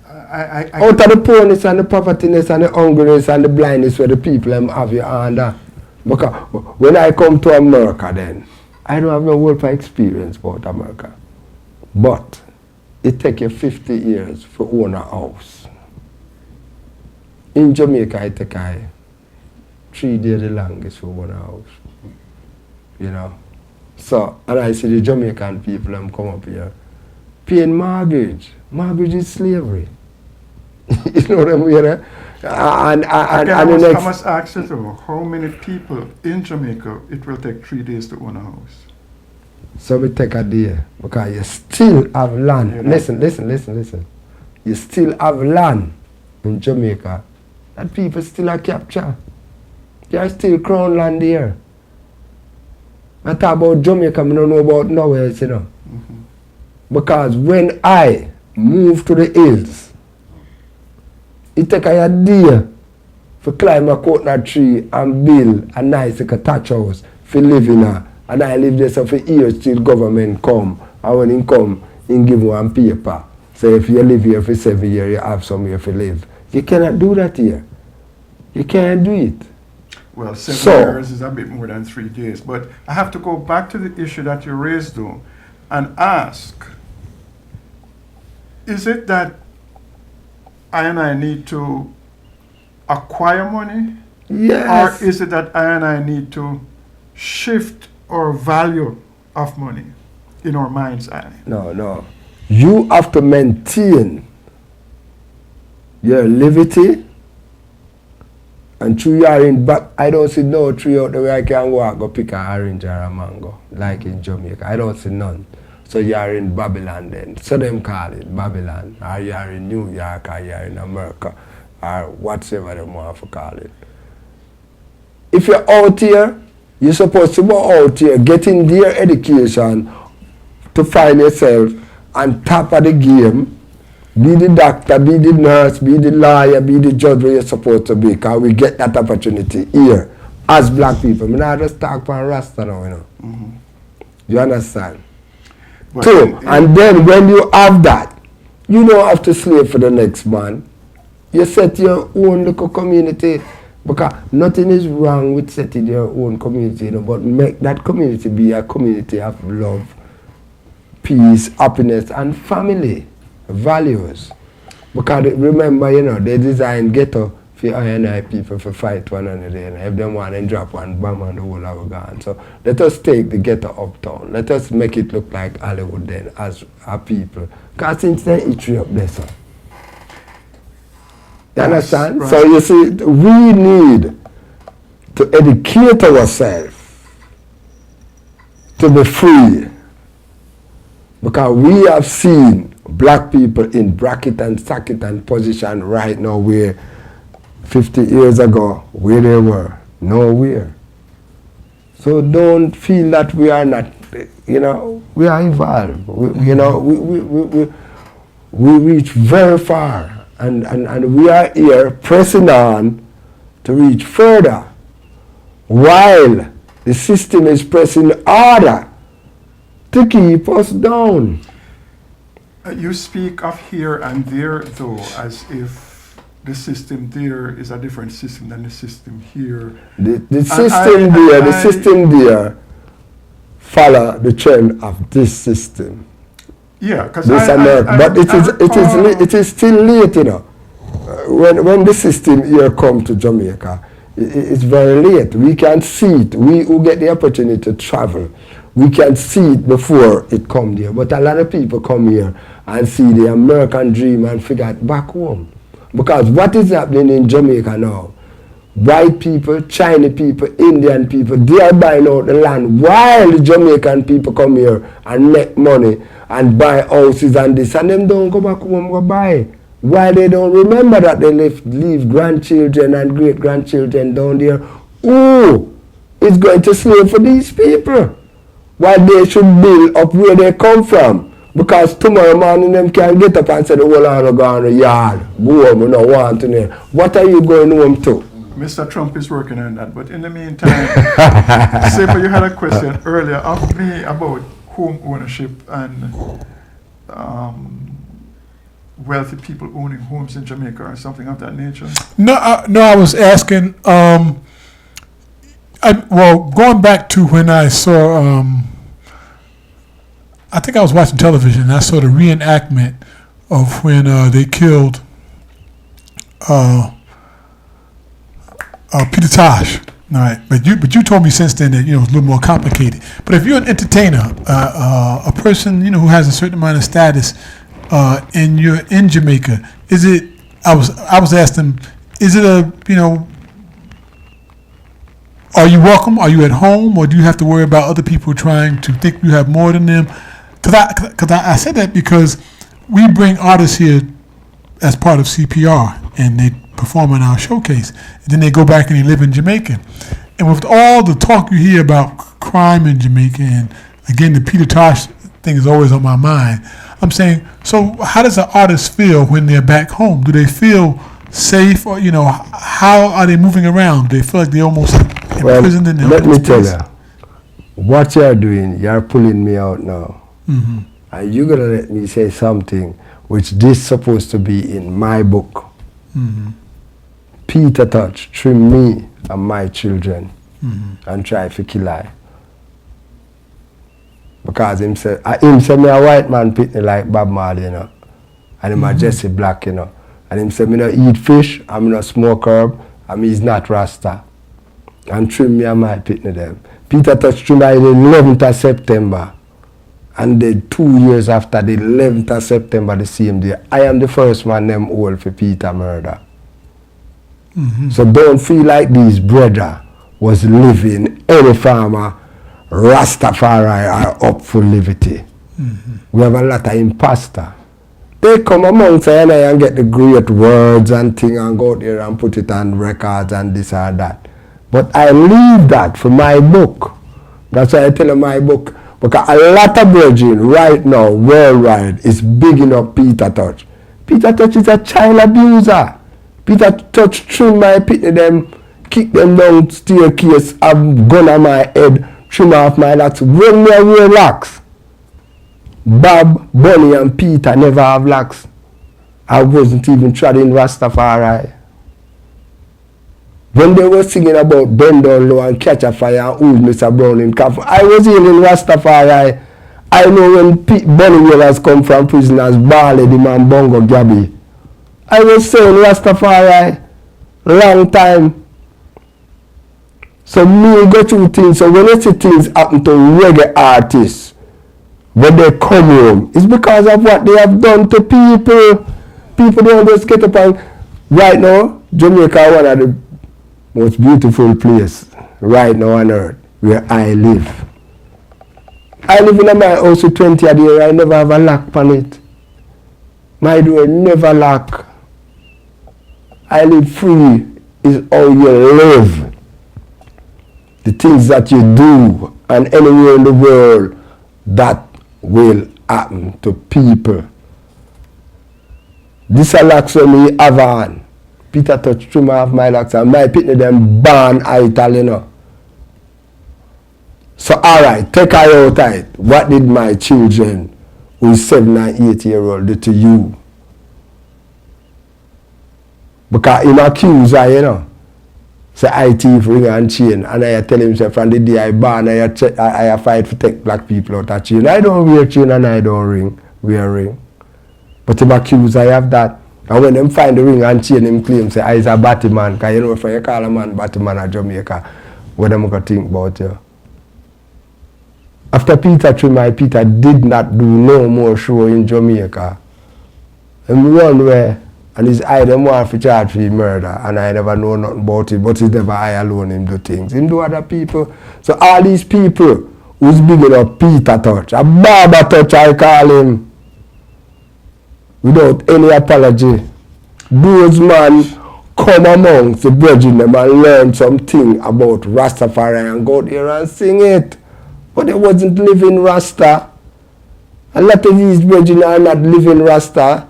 The words of Rastafari, you can read it in a book, you can hear it from your brethren, and you take it up. Look how much man relax till it almost reach a ground and to look at hard life, like take him trim it off and go to church. So we have people can pretend for years. You know, so all these people who are big up Peter Tosh and lightning, earthquake, thunder and brimstone and fire without any apology. Those man is barber. And those man is child abuser. And I don't have, listen, I don't come to heal myself. Because when a man trim off my locks, it's kill I. That's why I say I did a whole per time, you know. And look on it, them trim I say I a white man. all these things. And now the world is bigging up this man. I don't big up them brother there, yeah. You know? But we just know so we come for heal ourselves. So I leave that for my book. The truth have to reveal, you know, but I just watch the people them and say what car. A lot of people know this, Jamaican people know this, Rastafari house know this. So we have a whole heap of imposter, we have man who put... Listen, I see man go to record company and I sing about culture. And when they were singing about culture, the record company people then tell them, say, you have to put on locks, you can't sing about Rasta and ballad. Even the record company, I encourage them to put on locks. So locks become a style. And I'm like, Rastafari, Holy Selassie, and you know, no, where's the livity to prove that? Getting rid of a fireburn, one of them right now. It will be out in a few days. But see, my brethren, thank you for sharing. And like I give thanks to pull out because I tell you, I said this is not something, when by the pan Irie FM radio every day and everybody Irie FM, everyone know of this, you know, and I never speak of it, you know. But as I tell you, I say I is a defender, I am not a fighter. And I ready to defend myself against any obstacles. I can show you this. I can show you this. You see when you come inside here, so? Yeah. We walk with enough ancestors. Then we draw things out of you, so be careful. Yeah, man. Inside here, so. Yeah, man, we give thanks. Inside here, so. Know that about inside here, so. We not play. Because we keep it real, brethren. Yeah, man, tough and real, man. We keep it very real, and at some point, you have to come real. The fire for burn, you know. As I tell you, I say it's an unquenchable fire, you know. And I, as a man, when I no fear, you know. Because you owe me coming a Rasta. You owe me learn when me coming a Rasta. The first thing me learn when me coming a Rasta is a Rasta can't dead. So me is not a man that believe in death, you know. Me praise Rastafari for life. So all the see me a cripple and me a go down, me still a hold on upon life. Because me give praises to a living king. So me say life, a life I say. And anything a man want to do, him free to do it. Because there was a time in Jamaica, you know, where gun was a part of Rastafari revolution, you know. Because when I trod up, you know, police used to just stone me, people stone me, me I come from Bingi, people stone me, we have to hide all these things. And then we have our children now who grew up and see we come home without locks. And we teeth gone, and we chop up, and them a young youth and them know where them forget a gun. Now what shoot who do we that? But we past that stage now. We don't need gun to fight our revolution. The Eden become an inheritance. And the people for our life. Because if you talk too hard to Prof-I anywhere, in a OG, especially when you're born and grow, the man, you have to be careful. Because these people respect and love I because of my livity and the love that I share with my people. Me's a ital man. Me live a ancient indigenous livity. But certain time we have children treat for the people. And give them toys and books and everything and reason with them. You have to build a family first, then you build your community, and then you can build the nation and the race. For I and I to go through. And we have to learn to, I would say, compromise for certain things to happen to I and I people to reach to the next levels. Because we have, it's not about the worst thing we can do as a people or a nation is to say, me independent. Look at the word, independent. It's like Babylon, when you use the word, it's like him trick you and say you're in and pen. You're independent. It's like him set you in a pen. Oh, me have my own house, me have my own car, me have my money, me have my this. Me don't need you. But if I have food, and you don't have food, you'd be a fool not to want to come for the food any which way. Either by the Bible, the bullet, the gun, anywhere food must come. So that is another thing when a man become independent or want a business in him virgin. He must set up him virgin to come near him food. That's how it go. So we cannot build ourselves, we have to build the people around us. That we can strive for betterment. For I and I people as black people who have been brainwashed, educated for over how much thousands of years until now. I'm so pleased to hear you say that, you see, because that is exactly what I talk about when you talk about don't proselytize and we just live pious and we... Bull! Not no gossip, man. All right? We have responsibility to one another. We have it, yes. And we can't just say we's Rasta and we have the livity, so don't watch nothing. We have it. I have it. What that? Not no gossip. Nothing can go so, brethren. That is when they become independent, because they are in their little pen. So then get, you know, me have it, me alright, me don't need you, me can't drive fast. Most of the bridging them right now, them tilt up, them car very black, you know. So when them pass, they hear prop. I don't answer to tilt up car. You have ones and ones out there who want to declare who is Rasta and who is not Rasta. You don't have that power. You can declare your livity. Well, when I speak of Prof-I livity, you know. I don't speak of the next man livity. Oh, after him and a Rasta. After Sharon Gordon and a Rasta. Now listen to her. Virgin, what is that? I have virgin in Jamaica who raise ag. Raise ag, you know. Rasta man who raise ag. And when he don't have no ag feeding, sometimes he come beg me a money for go buy ag feeding and I still give him. What do you mean? Because the fish not different from the ag to I. The chicken not different from the ag. Why I don't eat them is because I don't believe in taking a life to save a life. The whole of them are the same life. So I don't believe in killing to eat. So if a man feeds him, I'm going to feed him. All right now, I'm going to give you money for feed your goat. I'm going to give you money for feed your chicken. I'm going to give you money for feed your cow. So I can't give you for feed your ag. That is feeding problem. Because a lot of virgins say them don't eat pork. And that is just pork them are talking about. But the bread have eaten pork. You understand? Every little thing them have a little pork oil in there and them pork. Them not eat the raw meat pork, you know. Fry up in the lard, same way. But them eat these things. So we still have to be careful. You know what? I was just getting to the point where I was going to say we're going to open up the phones. And so let me say that. I was about to take a break and we'll do it after this call. Let me open the phone line and take a call. Greetings. Who's on the line? Greetings. I had to call in. Uh-oh. Greetings to the family. Greetings to Prof-I. Greetings to who's Seba, calling? Brother C and the family. It's Sharon Gordon. My name is Sharon Gordon, co-founder of the Coalition to Preserve Reggae Music. Miss G. Prof-I. Yes, sir. Miss G in the chat room. Prof-I, thank you. Huh? For your candid conversation here tonight. Just a minute.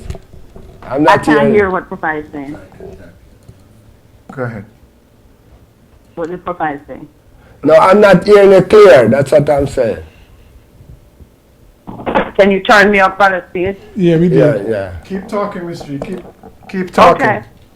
No, I find this conversation to be very interesting.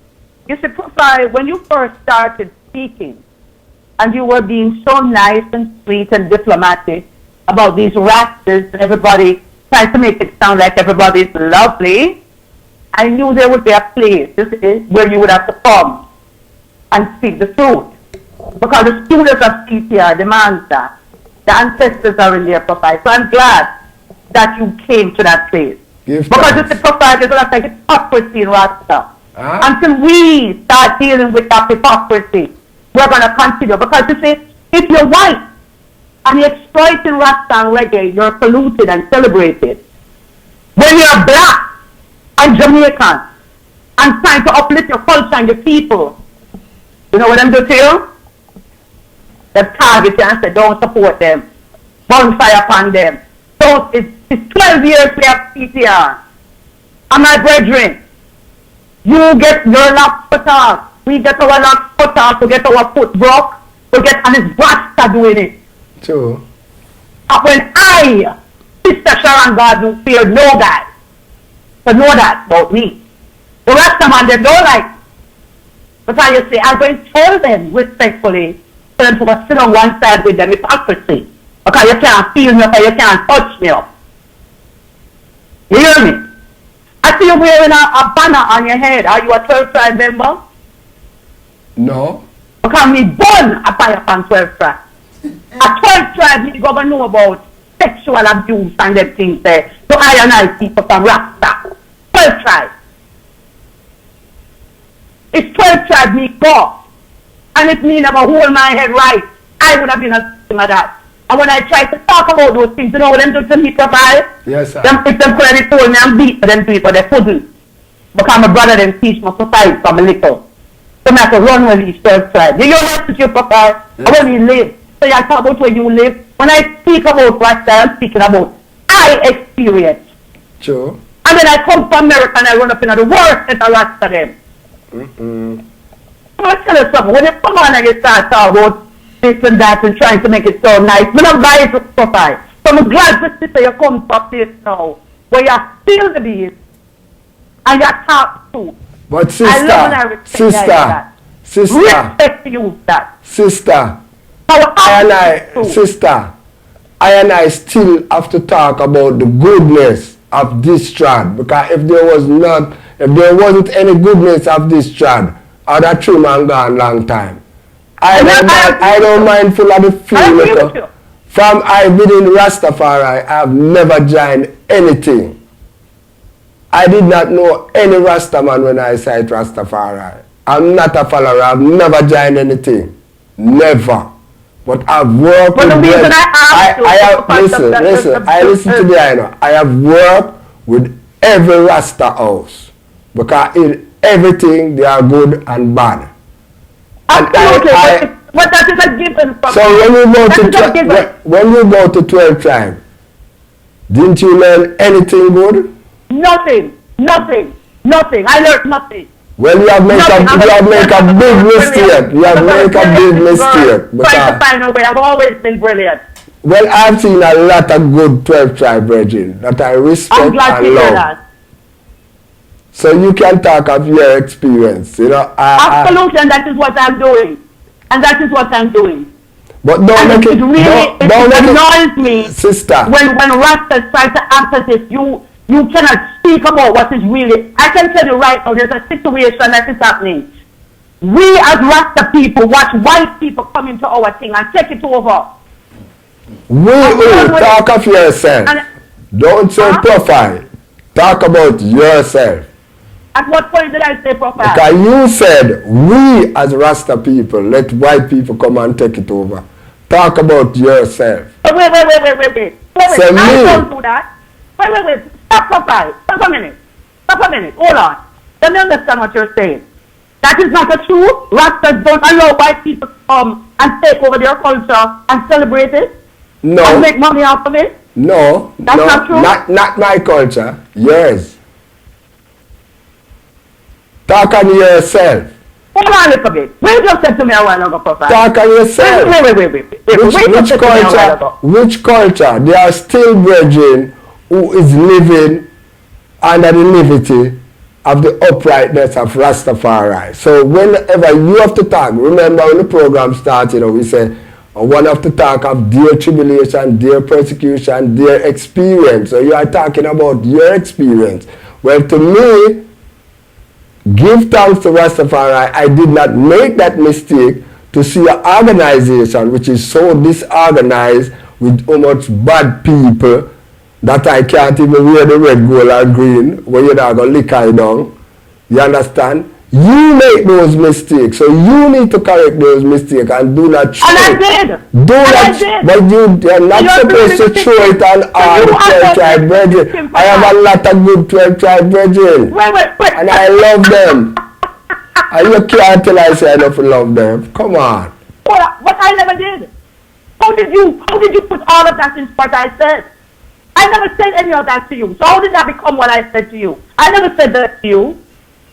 When did I say that to you, Prof-I? No, you said you don't learn nothing at all in 12 tribes. I did not learn anything from 12 tribes. That's what I said. I said that. None of the virgin them?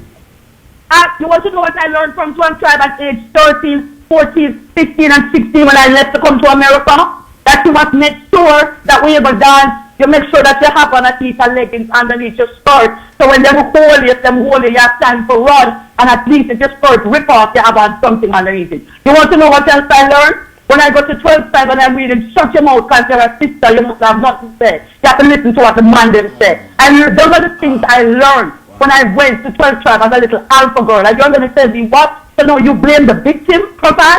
You're telling me you're blaming the victim? Sister, when I tried up, I tried before 12 tribe exists. So I didn't get caught in that trap. Let me get into we still have to know that no matter what, you are still good 12 tribe virgin. Listen, I'm not just picking 12 tribe, you know, I'm picking across the board. You brought it down to 12 tribe because of the banner that you have on your head. This is not about 12 tribe in particular. It's across the board, my brother. So I cannot. It's exactly why we are in the trouble we're in, because when these kind of stories come out, we don't like to hear it. For example, 2 weeks ago, some Rasta sisters was on this same platform talking about issues that they face in Rastafari, and instead of it being celebrated, you know what happened? They are now being villainized, vilified rather, by their own Rasta people. So that hypocrisy, I'm not just necessarily speaking about 12 tribe, my brother. I'm speaking across the board that there is a mindset, and it is in the black community as well. We have a mindset where we don't like to deal with issues that are affecting us. We like to act like everything is okay. But when I throw my pound, I don't call no foul.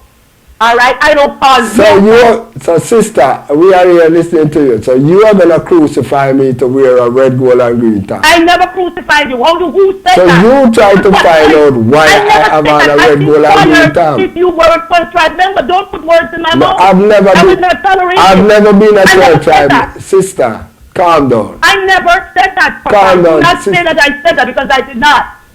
Listen, just calm down. There are good and bad in everything. Your experience, you can just speak of your experience. I can speak of my experience. But you cannot throw it on everyone. You just spoke about Peter. Sharon, hold on. Sharon. Did anybody come in and say what you say about Peter Tosh is not so? Sharon, hold on a minute. I'm not saying what you say is not so.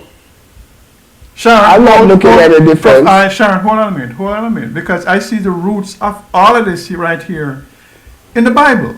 You see? Exactly. Because we talk about Rasta not being doctrinaire, and Rasta just allow ones and ones to live the livity. However, the experience that Sharon talked about in terms of the woman must whatever, straight out of the Bible, brethren. Yeah, they are Bible doctrine people. That is so doctrinaire that I don't know how you and Seba can sit up here and tell me about Rasta is not doctrinaire. No, I didn't use that word. Listen. They have doctrine, but they don't proselytize. No, listen, brethren, I speak and profess livity. I don't speak on the wide arrays of Rastafari brethren. When I speak, you hear the sister talk about fear experience, I speak of my experience. And no one can tell I know something. And this is why we can never have a conversation about Rastafari, because nobody can speak about Rastafari, because Rastafari is just I and I livity. No. We speak of Rastafari, we must remember. I am not here because a brethren is in 12 tribe is not living a livity of Rastafari. I know brethren in 12 tribe who is living in join the organization, but it's not everything in there in follow. I see my live a full living. So who is I if you say every 12 tribe people is wicked? No. And who said that? I refuse to say that. But the way the I talk is like it's a 12 tribe. Like, no, but the way I talk has nothing to do. That's not what I said. So you have learned nothing there but bad things. So where's the good things? How long have you been in 12 tribe? You're not to do that. Sister, don't do that. How long have you been in 12 tribe? How many years have you been? I'm not hearing it. How long have you been in 12 tribe? I said it. It's because you weren't listening. You didn't hear. Because I said it. How many years? 13, 14, 15 to 16-year-old. I just said that. And don't put words in my mouth. Well, nobody could hold on or something with pure wickedness for 4 years. No one. I would never sit down and know wickedness for 4 years. are no good But you're not people. hearing So me. that is You your know something? mistake. You're not hearing me. You're not hearing me. No. Because if you had heard what I said, you would have heard exactly. From This 13 is what happened. You see, this is what happens, you know. The way you are responding, Prof-I, is classic. Classic response. Classic response. And whenever we go out there and we talk about the hypocrisy that exists in our culture, whether you are a Methodist or a Catholic or whatever, this is what happens. We don't like to address the things that ail us. Because like Brother C said, everyone say, oh, I can only speak. Let's not judge. And let's just speak of our own. And then what happens is because I'm passionate, so you hear that I am saying things that I didn't say. Because I speak with a passion, I am saying things that I didn't say. Don't do that. I am always passionate. And you will hear me speak again. And if I'm speaking about fucking ackee and saltfish, I am passionate. Okay? I am passionate about everything I do. All right? So don't put words in my mouth. I called in to ask you a question because I saw you wearing a banner. And I wanted to know, were you a member of Prof-I? I never said anything about crucifying you because you wore a banner for 12 tribes. Don't do that. And I'm not crucifying 12 tribe members. Can I ask you a question? You can ask me anything. Are you a Rasta? Are you a Rasta? What? Are you a No, I am not a Rasta. Oh, so you don't have anything to say in Rasta. You can shut up now. Okay, that's the only way I can see because you is not Rasta, so it don't make sense I listen to you because, you know, I don't think I have anything else to say to the eye because if you're not Rasta, you don't have the power to put down Rasta. That's where it starts and that's where it ends. You have a bad experience coming into something that you don't know about and you sit down in there for how many years and let all these bad things happen to you. Then you blame everyone. I'm sorry, I can't help you. I heal myself and I need you to heal yourself. You know what I say about people that turn back? They are the worst people to talk to. Yeah, man, I am the worst. I am the worst. Because you're not Rasta and you're talking and you know. Man, that's why the truth. Imagine, sister, the truth has no friend. So I get abused and you turn around and blame me. Wow. I blame you because you are the one who walk in it and sit down in it for how many years? Absolutely, you're absolutely right.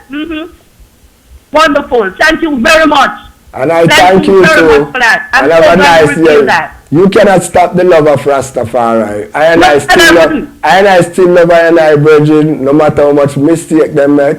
Because we were here talking about perfection and evolve. Love your brethren, no matter how much mistake they make. You can do nothing else but beside love. For 4 years, he must be blamed. I blame you because you are not Rasta. Yeah, of course.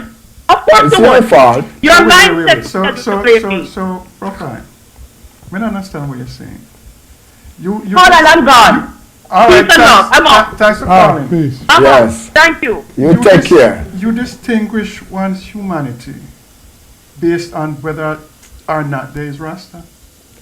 Listen, she come into Rasta and lay herself careless because there's a lot of 12 tribes history that go to 12 tribe and doesn't talk like that. You take up a livity. This is the problem, you know. A lot of people just put on locks, come in a Rasta because them is a follower. And when they come and they lay themselves careless because no matter what, you still have to protect yourself. There are sisters that grew up in 12 tribe who will not talk like she. Here's what listen to her. What I'm saying. Yeah. She blaming everyone who is 12 tribes. She's putting down every Rasta because of her mistake. I am not putting down no one for my mistake that I make in my life, you know. All I do is correct my mistake. I have a lot of good Federation brethren, good 12 tribe brethren, good Baba brethren, I'm not here to put down these brethren because Peter Tosh as a Rasta trim me. Rasta man do me more than that. Rasta man put gun on my head, everything. So I'm not going to blame people for that. I'm not going to blame every man for that. Because you're from an organization. But I don't think that is what happened here. What she did say was that her total experience for the 4 years she was in 12th tribe was bad. She didn't say anything about every Rasta man. She said 12 tribe. And she said her 12 experience. 12 tribe. She said 12 tribe. Yeah, in 12 tribe. For Yeah, those but years. when it's a 12 tribe, you have a virgin who is a 12 tribe or a sister who is a 12 tribe. She's down in the whole 12 tribe. Talk about the individual virgin. I talk about Peter Tosh as an individual virgin that I have been through things with. And you asked. And if I was to talk, I would talk a lot of good about Bob Marley. I can talk good about Bonnie. I can talk good about Chezidek. I can talk good about Jackie. I can talk good about. Talk about the individual virgin. Do not put down, because 12 tribe have done a lot of good works, which I've seen a lot of bad works. But why we must always make the one bad to cover all the good? I'm here doing good for 1,000 years, and one day I make a mistake and you cut me off of the earth. And I agree with you. I agree. 12 tribe have done, 12 tribe brethren have done a lot of good work. But that's where I have the issue. That's what I'm asking. You say you would, no matter how much bad your brethren do, Yeah. you're not going to cut them off. No, I will listen. My brethren do, a lot of these brethren that do bad, you know. You think they really want to do bad, or you think they know so them are do bad? Every man is a fool to what they don't know. So there are things that brethren do that them don't know, so it's the wrong them are do. But so how are we going to heal ourselves? How are we going to educate these brethren if we just put them down? and Why are we on the way they now talking? That is my question, because you see, that's exactly what you just did. You're not Rasta, so I can't talk to you no more. What is that? No. What she was saying, she was putting down every 12 tribe brethren, and I was trying to explain that I cannot do that because I have a lot of good 12 tribe brethren. And that I understand. That I understand. Except when Put you get down, to the I can't talk to you. Oh, no, you're not Rasta, you can't talk to you know why? She already put down every Rasta, you know. Yeah. She put me down. So what we do with she? Is she declare herself, you know? Right. She's not a part of us. She don't have nothing to do with us. We are rapers, we are this, we are abusers, we tear off clothes and do this. So why waste time with she? Move on. Some people, even though that's the experience she had amongst Rastafari. That's her experience. Right. Don't treat her all the rest of brethren. I don't think she Because did that. that was her experience. But her experience is not as bad as mine. Well, we can. You know, man, put gun on your head, we can try to kill her. quantify badness Yes. to the one who feel it. Listen. Is the one who. I don't come to waste time on people. Yeah. Who live this liberty already? Know what is this live about? You come in it as a follower, go as a follower. You can't. Some people come for be firewood, you know. None partial, none judgment. I just when it comes to me not have no sympathy, no mercy when it comes to that. Because I'm a man of love and I'm a man of judgment and justice. Same way. So I'm not going to fight fire with water. I'm going to fight fire with fire. Mm-hmm. So she come with fire, so when fire catch her, she should just stay in the fire. I not run from this fire. I'm not concerned about her. I'm talking to her about the liberty that you expressed as perfection. Yes. And what I just saw is kind of, it don't line up with my idea of perfection. Listen, I said before, gun was a part of an revolution, badness was a part of an revolution, all of these things is a part of the revolution. I am a defender of myself. If you attack I'm not a fighter. She come with a fighting spirit. I defend myself. Because she said, you are in the place of the ancestor and the ancestor will pull you out. Give thanks. That is why you want to see the next side of Prof-I. I come in a Rasta in the time where Rasta have to defend himself. Both physical, spiritual, mentally, anywhere. We have to defend ourselves to be here today. We ain't no saint. We are a defender. Man put gun on my head for kill me, all them thing there. What you think? Me just lie down and make him put the gun. I defend myself. Absolutely. That's why I said the liberty of Rastafari is perfect, but Prof-I is not perfect. This flesh is not perfect. Because this flesh will do things to defend himself. Any which way. I am a revolutionist. I know of love and I know of war. I know of hatred and I know of good. I know of bad. I know everything that I supposed to know to defend myself and my brethren and sisters. Too, not just about Prof-I. So let's come back then and see if we can, as we wind down, kind of put a perspective on Rastafari. Not Prof-I necessarily, but Rastafari. Yes. And I wanted to talk a little bit. In fact, I want to ask you this. In Lord Stanbury's book, Reggae Roadblocks, Yeah. they talk about reggae being, or I believe you are cited as pointing out that reggae is a business and Rasta is not.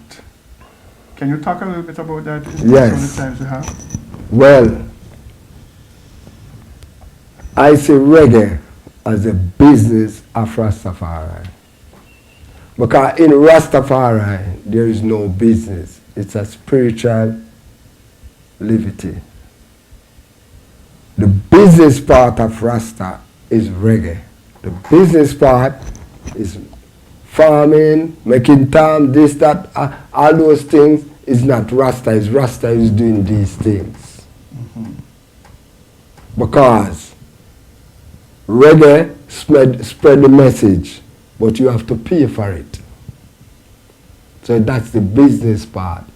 That's the way I separate it, because I didn't want my children them to hold a 9 to 5. I make sure I educate them that they can survive on their own instead of working for a 9 to 5.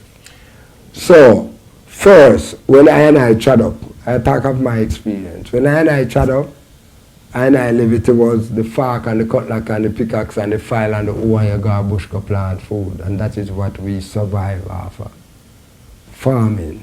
We are Rastas, we are farmers, we do that. But we used to sell herb, them take all the herb from I. We go to prison, we go to jail, someone we dead for herb, and the rich man ship it to and make a bag of money. Then we come, you come Bob Marley, come with reggae to achieve. The sister said, them take it away. So she said, them take it away. Them not take it away.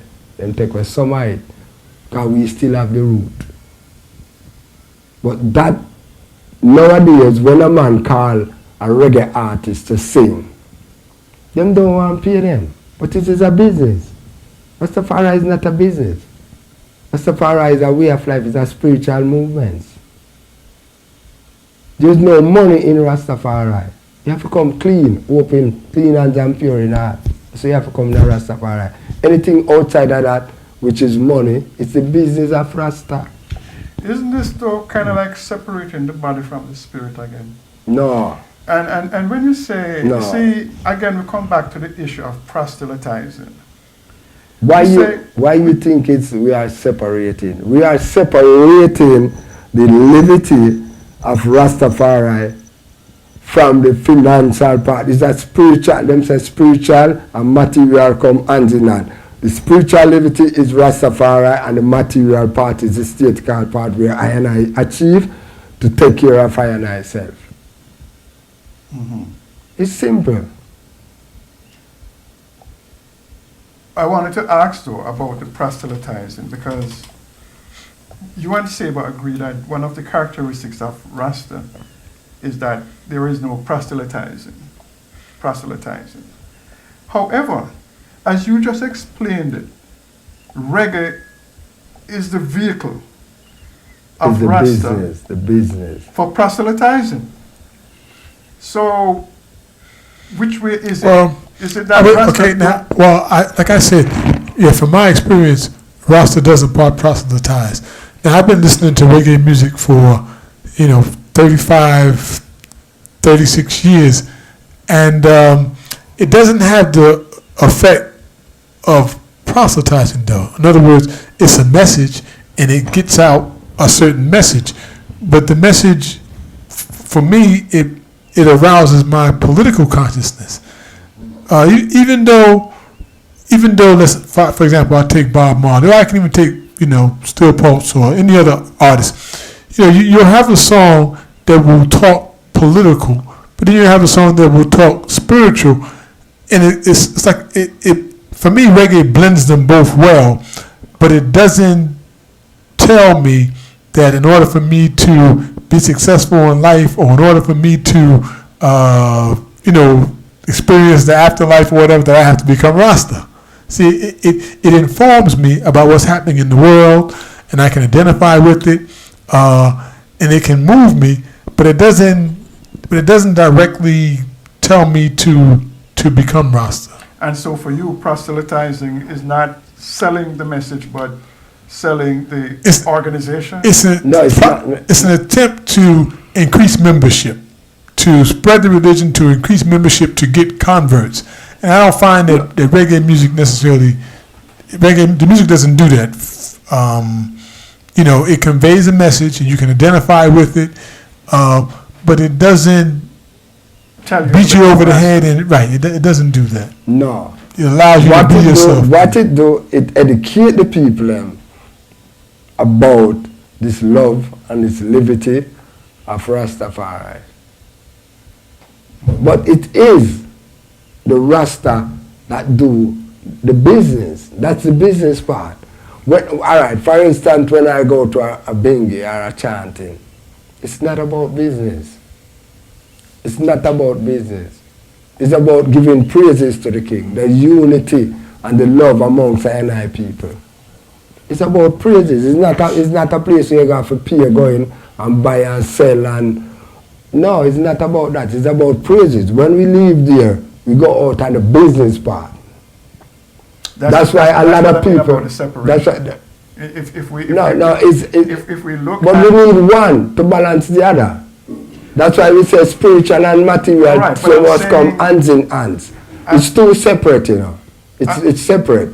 So when the Rasta man sing him song, him spend money for go to the studio, him rehearse, him this, him that, why must you come sing for free? No, I get that. I get that. And there's no who imply Rasta. It's just when them start to imply Rasta, Nobody imply Rasta. Rasta have to find a way how to survive. And this is one of the ways where them find to survive. You understand? So when the Rasta man come, right now, most people don't want to pay, especially the Jamaican artists them for perform, because them say it's a love thing. And when you come there for perform for free and you go home back, and you pitting them hungry. No. So Rasta is not averse to business, but Rasta is not a business, is what you're saying? No, the livity of Rastafari that I and I live within that spiritual ancient way, it's not the material part. That it is separate. It is separate. The next part, as long as money involved. This is why the person can raise hard. Him can do anything. I feel business that I don't care about him. I have two questions. That is how him see it, but I don't want to mix up the two of them in a one. It have to be separated. I have two questions. One, I want to tie back into what's happening in the chat room. It's something that from my understanding of cosmology, in terms of how, the world works, and that to me conflicts with Rastafari, and the chat room was talking about it a little bit. But I just want to make this, I'm asking a question really. Is it, so Rasta exists before the development of reggae. Is it Bob Marley the one that sort of like makes reggae the vehicle for Rastafari? Is it fair to say that? I would say that. Okay. So here's my question. Because before, you did have ska and you have other music. Right. Between Bob Bunny and Peter, them come up with reggae. Right. I mean, but you had reggae songs before that weren't talking about Rastafari. But they didn't classify it as reggae. It was ska. When I read about it, there's that gray area because sometimes people will argue about what's the first reggae song. But here's my real question. For instance, you have like Big Youth, who was doing I Pray Thee, Why Do Thee Then Rains and all them things. Here's my real question. You know, Miss G, and she was kind of alluding to it, but a lot of times the people who get involved with Rastafari and it becomes more of, let's say, a religion, and not just that aspect, because they would argue that what you demonstrated tonight really falls in line with a Rastafari's treatment, attitude, or position that they see women in.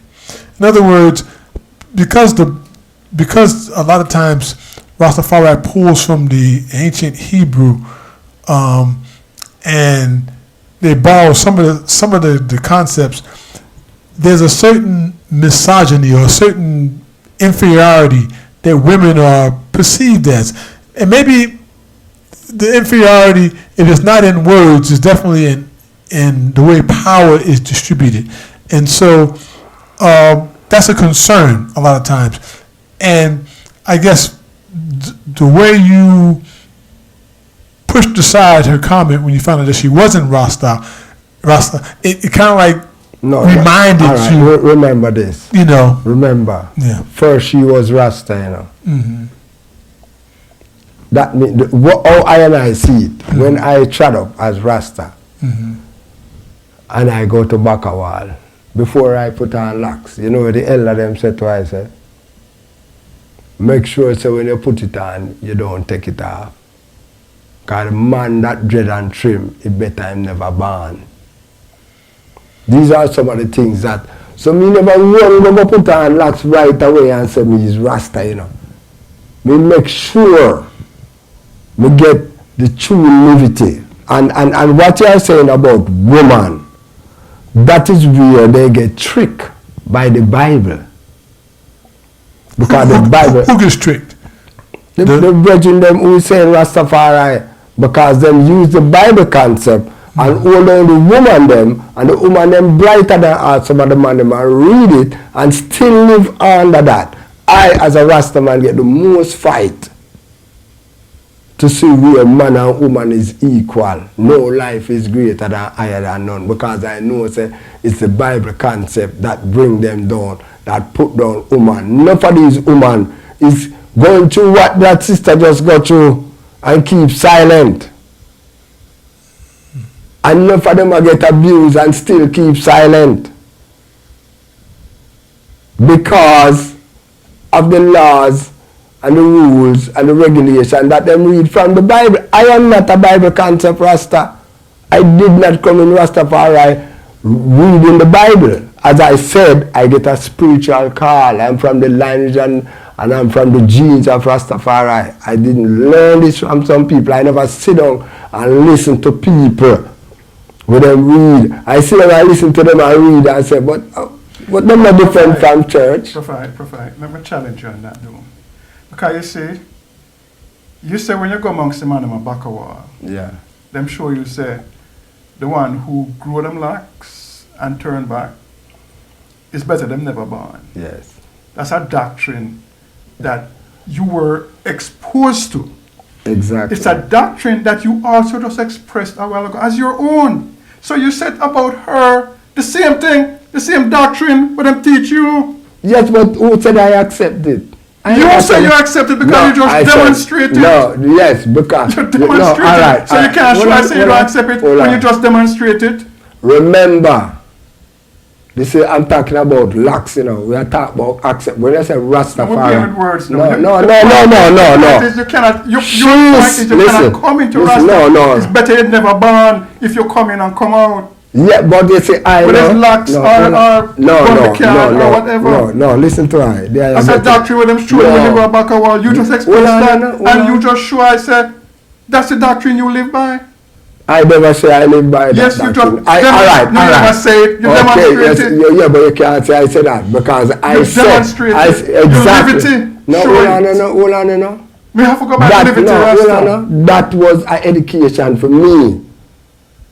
For me, so when I come in this liberty, I not going to leave. I certain about what I am going into.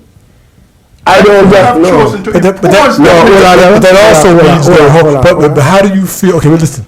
But if you take that position, then what is your attitude towards a person who you think comes in and then leaves? You see what hold on. Actions speak louder than words. Yes, but right now, if I feel that way, and if I feel so I feel, I watch those people from the corner of my eye.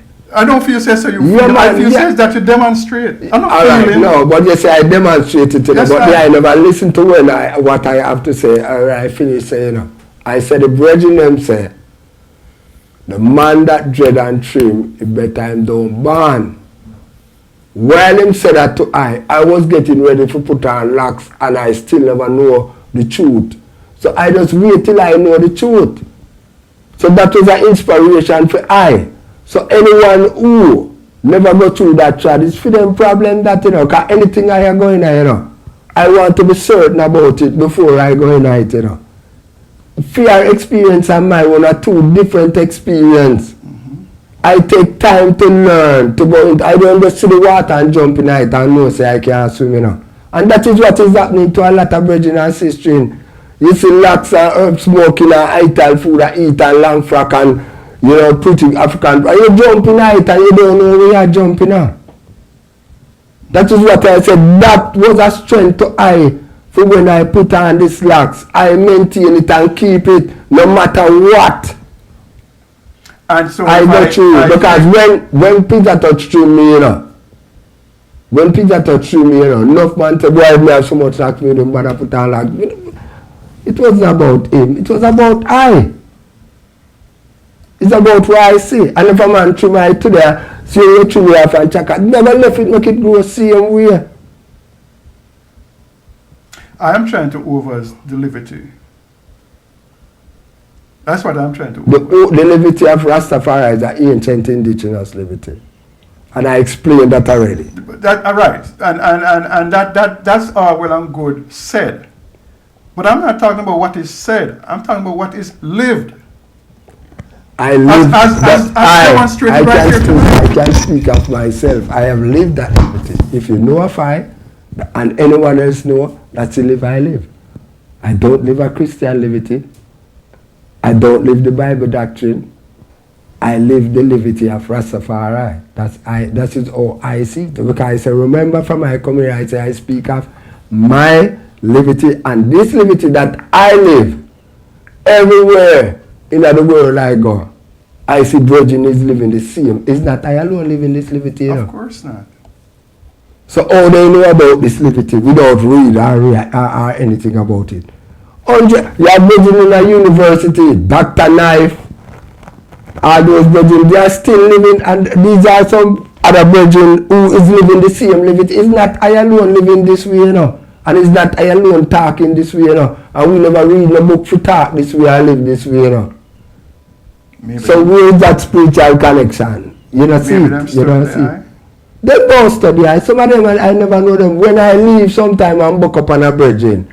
I'm ready for telling about I liberty. The liberty that I live at him, I tell I about film liberty. Him I live said way like I. So it's not I alone live this way. It's not I alone speak this. Remember I tell you, a lot of these brethren do not talk, neither on radio or talk to anyone. Because they become a target. Don't you see I become a target? And these brethren keep silent. Because listen, a lot of time things happen. And some of my brethren them keep silent. And then they will say, boy, Prof-I, you're good enough. Even my empress, she don't want time to talk. You think my empress want time to talk to anyone about Rasta? She don't want time to talk to no one at all about Rasta. She don't even want time to come here and talk. But I have to do what I have to do, because she know how people will think when I talk, and she know that my life can be threatened, but I don't afraid of no one. I have to just talk how I see it. And it's enough more things I go through where I could have talked about wicked things too. That is nothing to what I have been through as Rasta. But that not say I go get up and put on every other Rasta. I'm not going to do that. Now for my brethren, as I explained, don't know how to love I. That's why they behave that way. Enough time I don't explain my livity. Because when I explain my livity, they say because I'm a raw food. But I don't even go up brethren gates, you know. And I love them. Because if I go and them give something to eat and I don't eat it, them say I scan them. And they are going like I higher than them. So I learned for sitting in my little space with my little family. Big family, because 15 people me have. Yeah, I see it?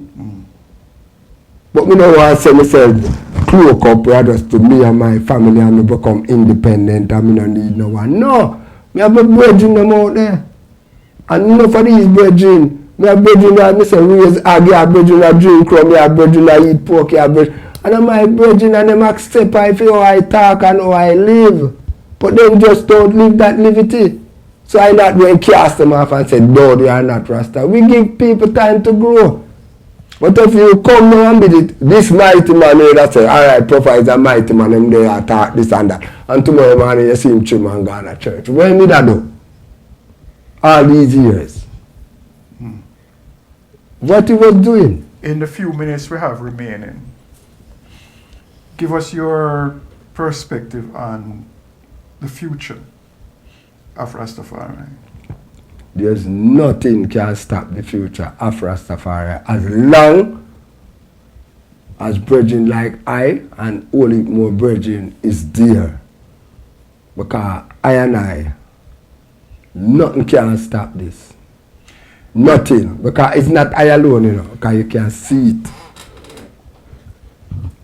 Rastafari has spread worldwide. If you go to Africa right now, in the deepest depths, and you go all over the Eskimo, them there, you go anywhere, you see Rastafari live, see him like I, and speak, see him like I.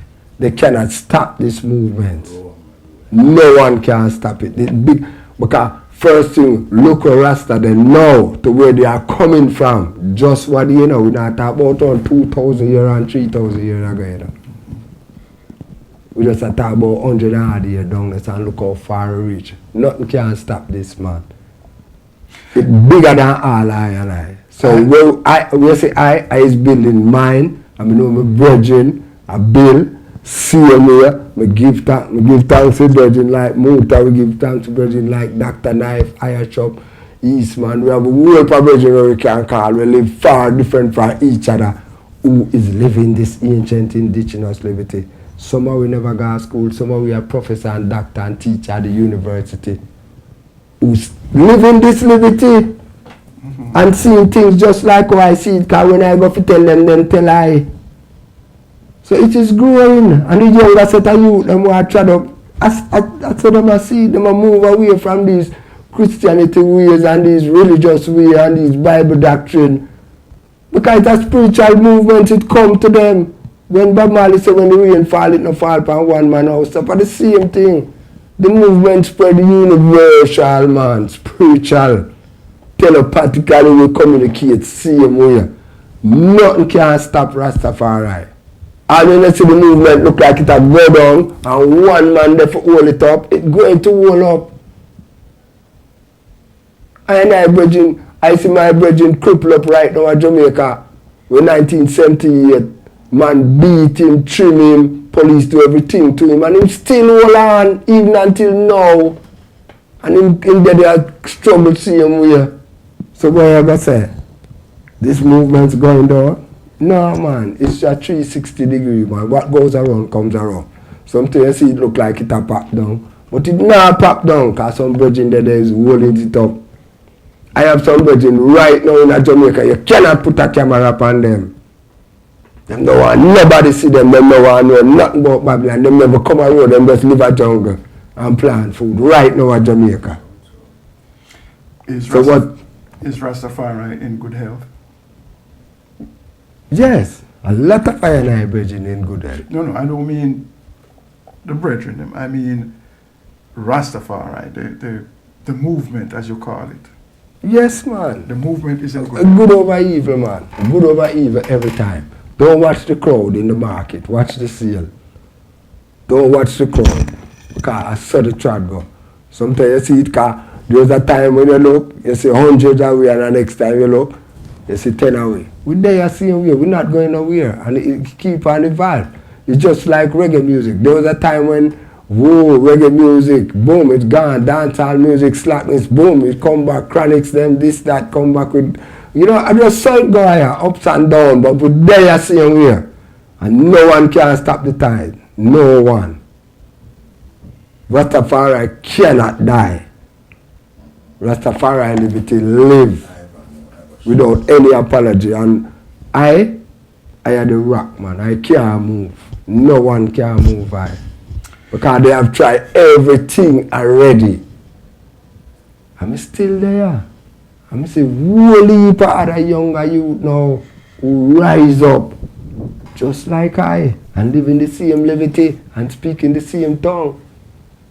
I not talk I as a old man, you know. I talk some young youth and rise up, and I never tell them of this livity, but I see they are living this livity.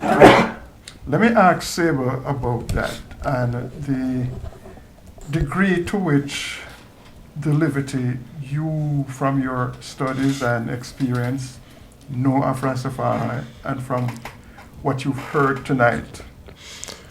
The health of it, in terms of... No, not the health of it. How does it... Is it a distortion, a bastardization, to use your word, of African cosmology? Or is this livity that we've experienced and talked about tonight and that you've learned about consistent with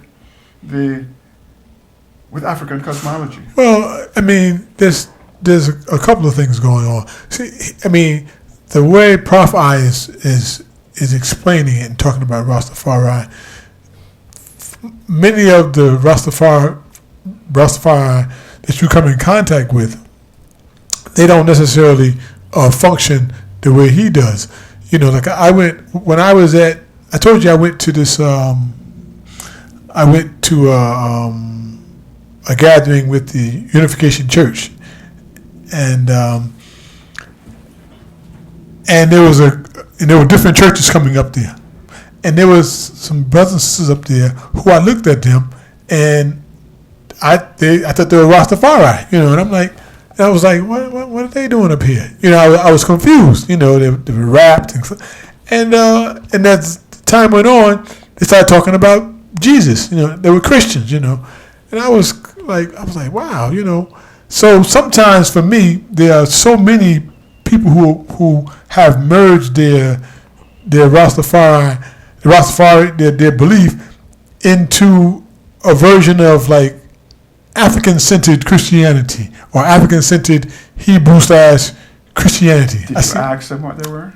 No, I didn't ask them. I just heard them. But so why would you, because you heard them speak of Jesus, assume that they're not Rastafari? They had the colors. The women's hair was wrapped. You seem to be saying that you heard them speaking of Jesus, which made you question their Rastafari. Right. Of course I would question. And I'm telling you that they might well have been 12 tribes who speak highly of Jesus. Well, I assume they were. I assume they were Rastafarians, but I was just surprised that they were talking about Jesus. I didn't expect that. You see, like I know that even in the early days of Rastafari, you had a tendency for, you know, the spiritual and the political. They've always both been there. But as time went on, you got like more of a schism. Like, even so, the livity that you see of Rastafari, whether they hail the emperor or they hail Jesus, does the livity comport with what you understand of African cosmology? Well, in terms of the treatment, from what I have seen, in terms of, there's a couple of things that it doesn't align with. There's a couple. One is clearly in the role or the treatment and even attitude towards women. You know, from my experience, that the Rastafari still take a very Judeo-Christian attitude towards women. That's something. So that doesn't gel with it. And then, even though Brother Prof-I has spoken highly of the ancestors, you'll find that there are a lot of folks who don't necessarily have that same kind of reverence and respect. And you see, in most of African systems, the ancestors are the ones that are the nearest and dearest to us. You know, we acknowledge the angelic forces, and of course we acknowledge the Most High. But when it comes to your personal, your family, the ancestors become very important, because that's the direct link to the diseases that you may have. You see, that they have a direct bearing on your life, you know, so that the ancestral piece is not held up the same way. You know, and there are other things. When I first became acquainted with Rastafari, the thing that attracted me to them was their political orientation, their emphasis on Africa, and I saw them almost as being like, you know, they had taken the Bible and seen it through black eyes. You know, that, you know, Christ was replaced with Emperor Haile Selassie. So all that was it was a positive thing. It was a step in the right direction. And for me at that time, based on my own development, it was like, hey, this is beautiful. So for many years in the early days, I hung out almost exclusively with Rastafarians, you know. And because I was a cultural nationalist, they were Rastafarians are cultural nationalists too. Well, so we were right there together. But as I grew in my awareness and understanding of Africa and what it means to be African-centered, I began to see that their alignment was still kind of close with the Judeo-Christian piece, which in many ways has a lot of anti-Africanisms. You see, so there's that. There's a dynamics going on. All right, there's the main part of the Bible, what the Rastafari version them study with Christianity, is putting down woman. I get the most fight for that. Mm-hmm. Because I see man and woman equal, and I see all life equal. For instance, if you go to any of these functions, the woman have no talk. Hmm. The woman can't this, the woman can't that, the woman head for cover, the woman can't go up on the altar, or no care she thirsty or like honey, she can't go up there, so she have to stay around there so she can't talk. I don't see those things. I get a lot of fight for that. Because I see our life equal. And how I see the woman them let themselves to be under these rules. That's them can't talk. So the only thing you can do now is have children and be a maid and wash and cook and clean. Mm-hmm. I don't believe in those things. Take a minute and take this call.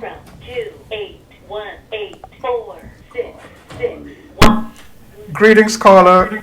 You're on CPR Live in the nick of time. Go ahead. Who's calling? Greetings, room. Brother C, this is Houston. Greetings, Houston. And I've been here listening to the show, and I just have one thing to say, and I'm just going to say it because I'm just plain and straight up. I really didn't appreciate the disrespect that was coming from Prof-I, and one thing I have to tell him, his very talk and how he carried on with Sister Sharon showed me why Peter trimmed him. The only reason I am not on the way with my scissors is because I'm too far. You ain't no Rasta man, you're a pastor man. Good night. Oh my goodness. Give thanks. Thank you for that, sis. Nobody else calling. But this time, it won't be that easy. This time, you will meet up on a rock. Not a Christian. So I know, that's why whenever I come on the radio, I know I become a target.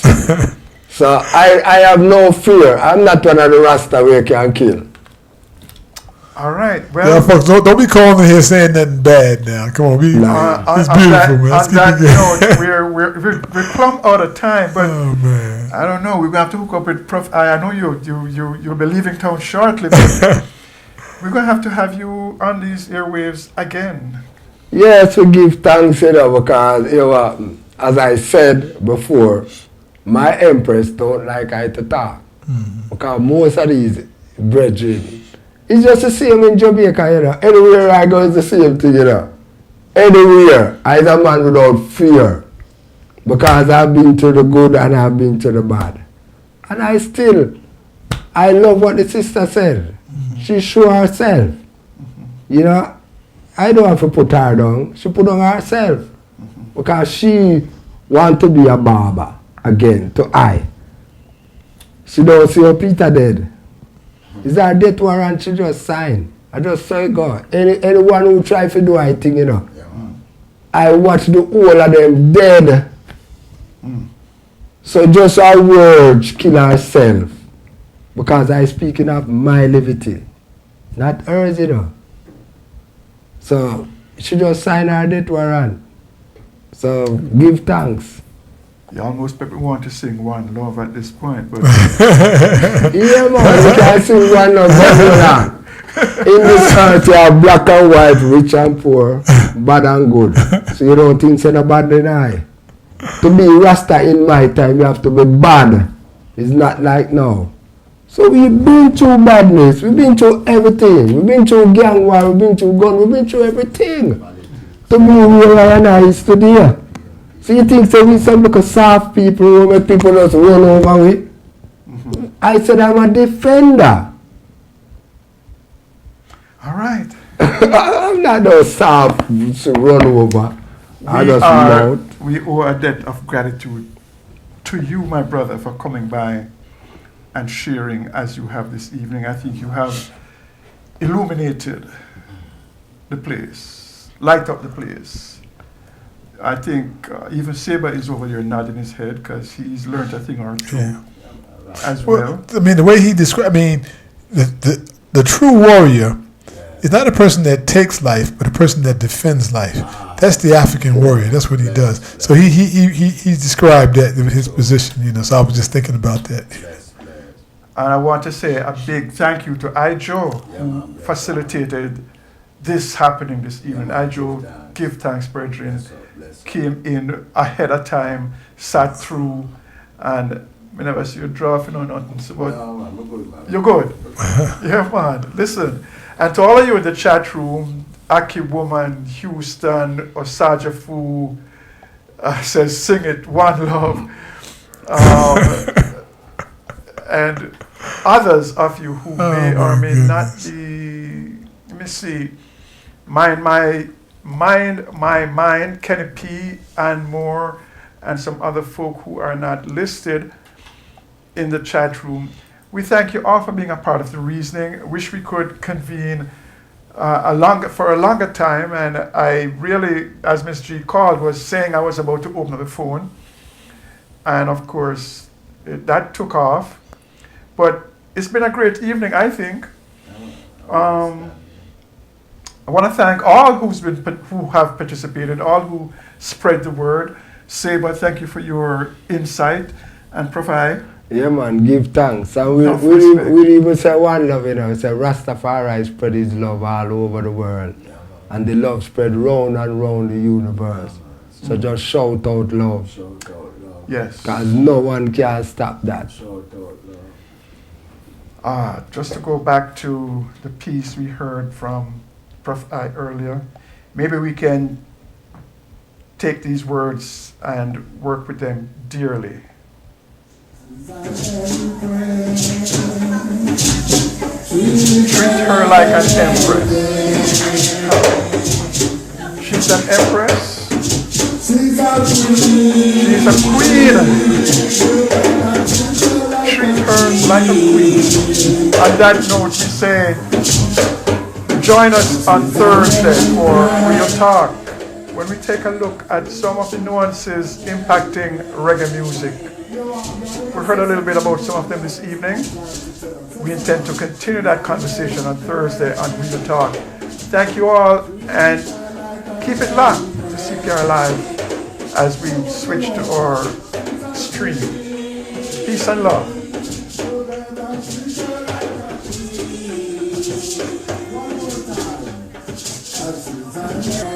Yes.